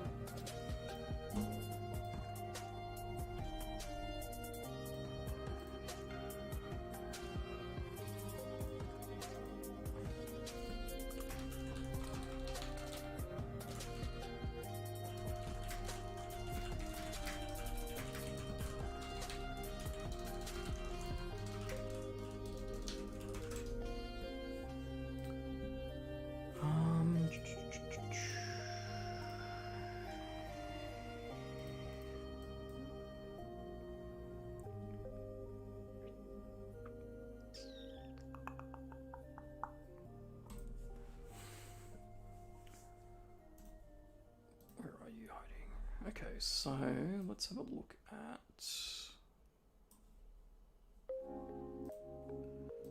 Let's have a look at some... We'll have a look at some PDFs.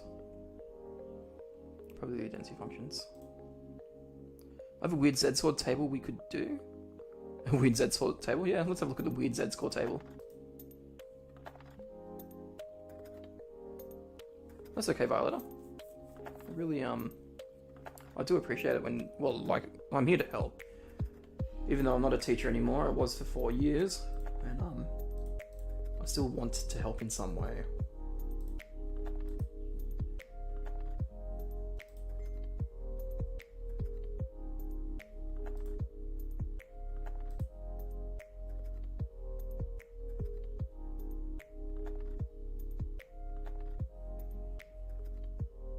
Hunter's Hill Trial 2020? Cool, okay.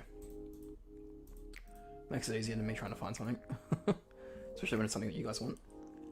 Hunter's Hill. I'm pretty sure I saw that somewhere.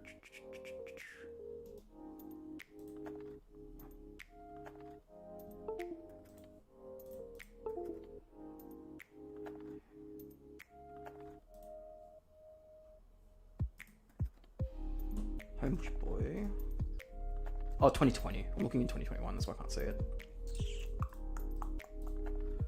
Hunter's Hill trial paper.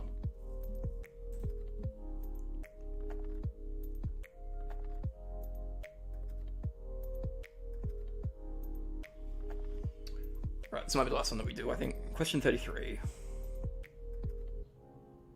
Ah, yes, the classic.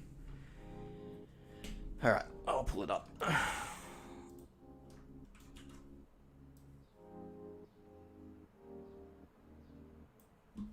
Okay, so...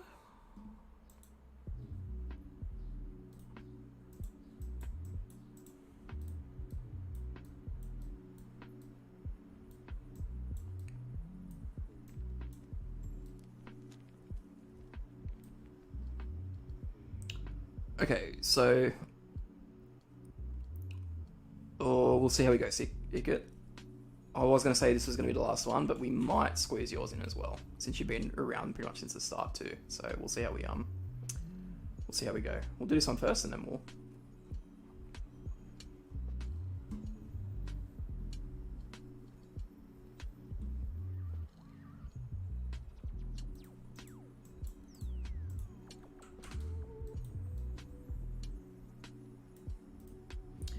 Use the probability table above to find the value of the mean value. Okay, so we've got here the weight in grams of beans in a tin is normally distributed with a mean mu and standard deviation of 7.8. It is known that 10.03% of the tins contain less than 200 grams.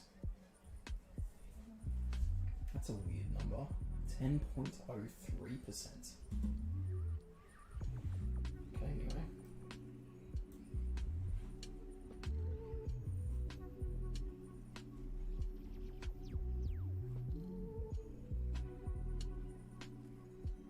This is question 3%. Yeah, cool.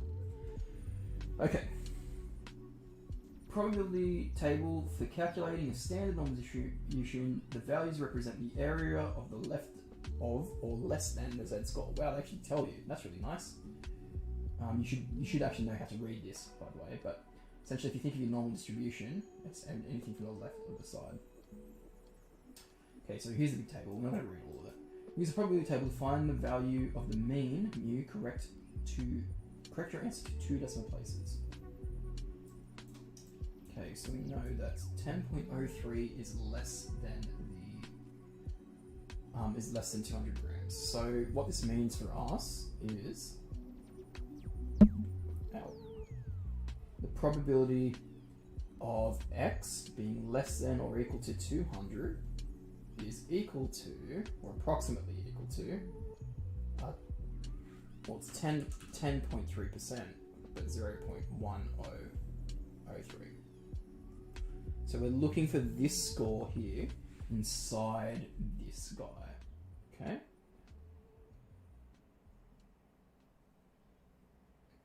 So we don't have to do that just yet because we need to find what the z-score is. So this thing here is going to tell us what the z-scores are. So if we're looking for where 0.1003 is, and this is going to tell us what the z-score is. Okay. So the z-score itself is, well, what it's closest to. I need to stop hitting that. What it's closest to. So 0.1003, 0.1. So it's somewhere between negative 1.39. Oh, hang on, I'm doing this the wrong way. Somewhere between 1.3 and, oh no, it's somewhere between, oh, which one? It's probably closest to this. So negative 1.26. Oh wait, no, 03. Oh, here it is here. Wow. That's really convenient. It's the same number. Negative 1.29. So our z-score for this case is negative 1.29. 8 even. So yeah, so that's how you find your z-score from this table. So you're looking for essentially what the percentage is, the percentile is. So we know what the z-score is, remember, because we're trying to find what we're trying to find what the mean is. So we can't be looking for a z-score and a mean with a formula. We need to be doing one or the other. So thankfully the z-score we can work out from the table above. The standard deviation, which I believe they call like sigma.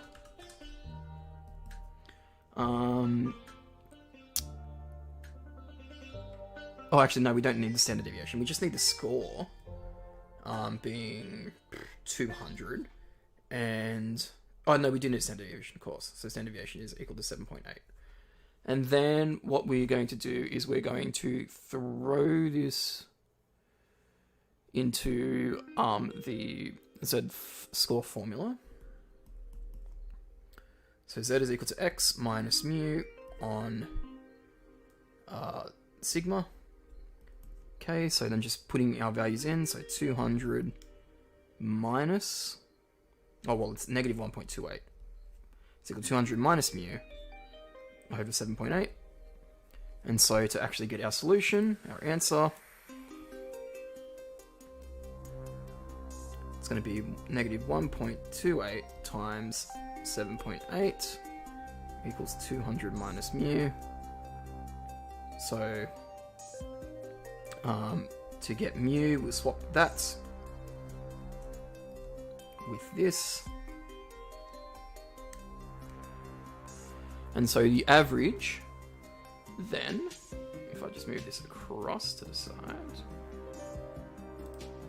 if I move this across to the side so we can see, get the old trusty Casio out. Love the trusty Casio. We've got 200 plus 1.28 times 7.8. Okay, and it makes sense too, it's going to be adding it on because 200 is below the mean, so we're going to be adding it on. And so our mean, in this case, is equal to 209.984. Okay, so that's our mean for these values.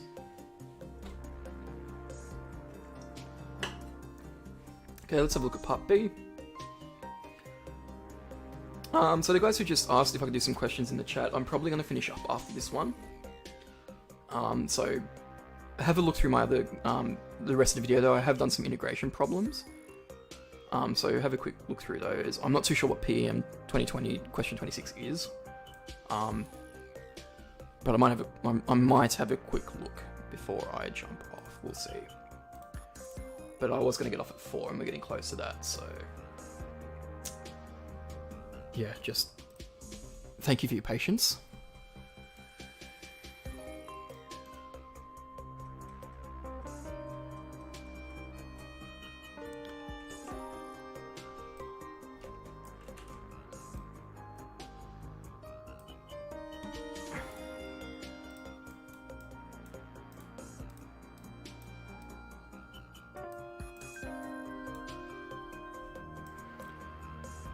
Okay, the machine settings are adjusted so that the weight in grams of beans in the tin is normally distributed with a mean of 205 and a standard deviation sigma. Given that 98% of tins contain between 200 and 210 grams, draw a normal distribution graph to illustrate this information. I've actually got to draw it? Ugh. Okay. So let's draw this guy. Okay, here's our mean. Our mean is 205.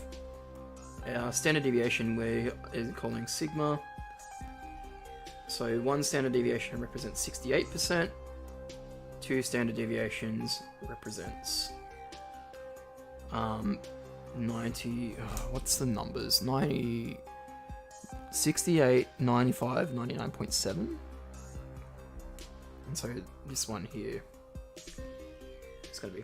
I don't think you'll ever be asked to draw one of these in the HSC, to be honest. But you know, you never know. So 200 is gonna be somewhere in here. Well, actually, probably not on that side. 210 is gonna be somewhere in there, and 200 is gonna be somewhere on this side.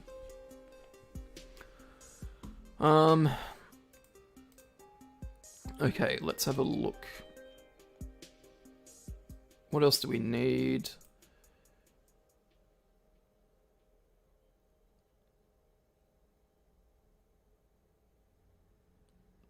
I'm just looking at the solution they've given, and their diagram is actually rubbish. Okay. So that's pretty much all you'd have to do by judging at this. So yeah, because 200 and 210 it's between standard deviations of 2 and 3. So they're somewhere in between. They're not exactly 2 or 3 standard deviations away. Because 2 standard deviation away represents 95% and 3 is 99.7, so it's somewhere in between them. Leaning more towards the edge, but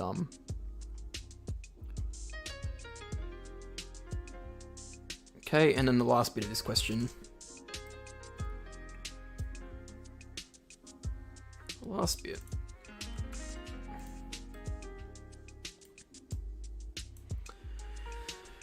Use the probability table above to find the value of the standard deviation sigma that can be achieved with the new setting. Correct 2 decimal places.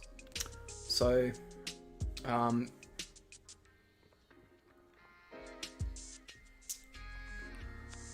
me have a quick look again. So it says the machine settings are adjusted, so the weight in grams of the beans is normally distributed with a mean of 205 and a standard deviation of sigma.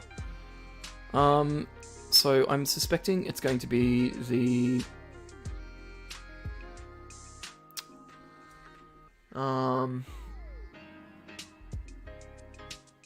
well, we'd need to work out what the Z scores are of the upper and lower percentile.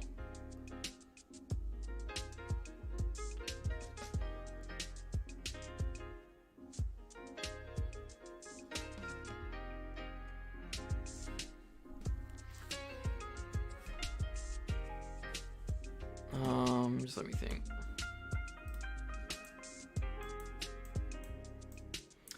Question 31 from the 2020 HSC paper. If you have a look at my channel, I've got the full solutions to the HSC, last year's HSC. Depending on what the question was, I may have done it in one of my other streams. So if you go and have a look through those, you should be able to find it on it. I've gone too far up, by the way.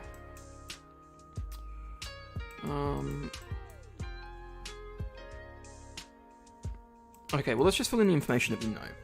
So what do we know about this? We know that the Z score for the upper is going to be equal to, so it's 210 minus 200 over sigma, which we don't know yet. And the Z score for the lower one, which we also don't quite know yet, as, oh, it's 205, isn't it? Not 210, 200. It's 205 minus 205, so that one's going to be a negative 1 over sigma as well. Okay, so we know that from the information that 98% lie within these two values, right? So to work out the upper limit, so the upper Z score limit, we're starting at 0 and we need to go all the way up to here, okay? So let me just get a different color. So what's saying is this 210 is going to represent 90% of all of the cans of beans from 0 up to this point, okay? And then this 200 is going to represent 1%, okay, from here to here, okay? So up to 1% of all of the amounts. So now that we know this, what we can do is we can look for these values in our Z score. So let's write out the probability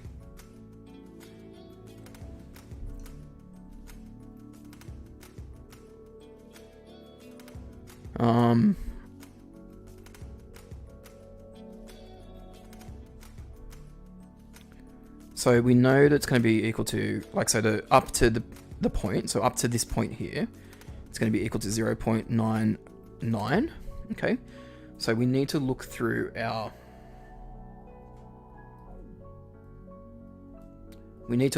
table until we get to these two values here, okay? And this is why they've given us the cut up version of the Z-score table.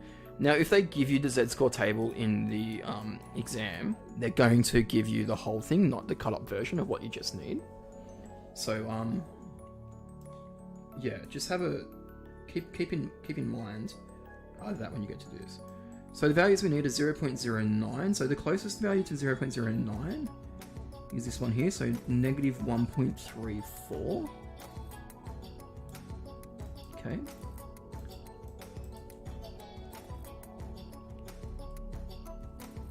And the upper limit, which is 0.99, so we're looking for the value that's closest to 0.99, is going to be this one here. So 2.33. So this is what the Z-score should be for the particular situation that we're in. So 2.33. Now, all we need to do is just substitute. Well, actually, we only have to do this once because we're only finding what sigma is, because we've been asked to find what sigma is. So let's substitute our 2.33 into the Z-score formula. And that's equal to 210 minus 205 over sigma. Now to get the sigma onto this side and then get this one over the other side, we're just going to swap them around.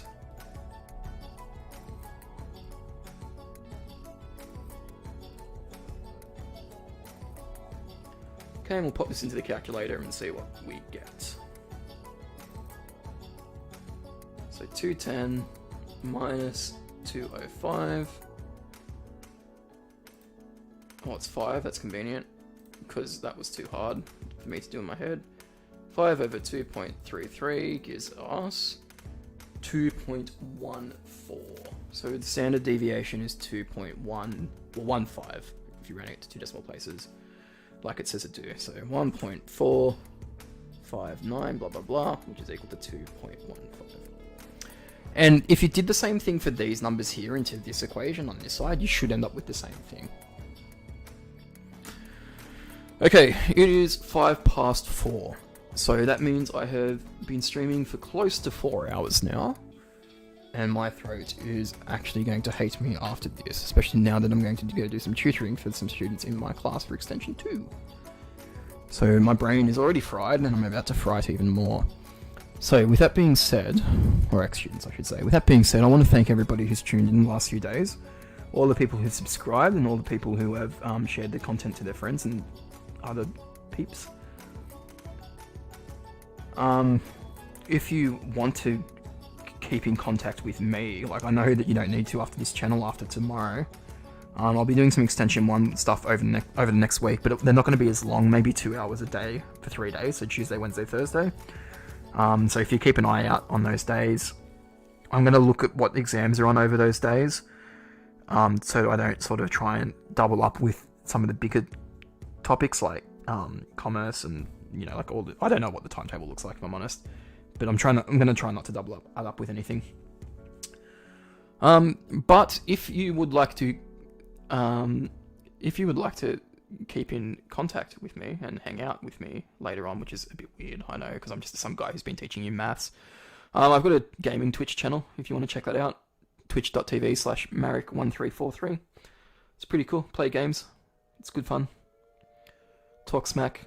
Be a good place to celebrate, and for you guys to tell me how you did in your HSC exams overall. But yeah, no, so good luck with your exams in the next, well, tomorrow, and over the next few weeks. And I know I'm not the only one who's going to say this, but you guys have been through hell the last 2 years, so we only hope that you do the best you can, and that's all that we can ask from you. So good luck, and we will all be wishing the best of you.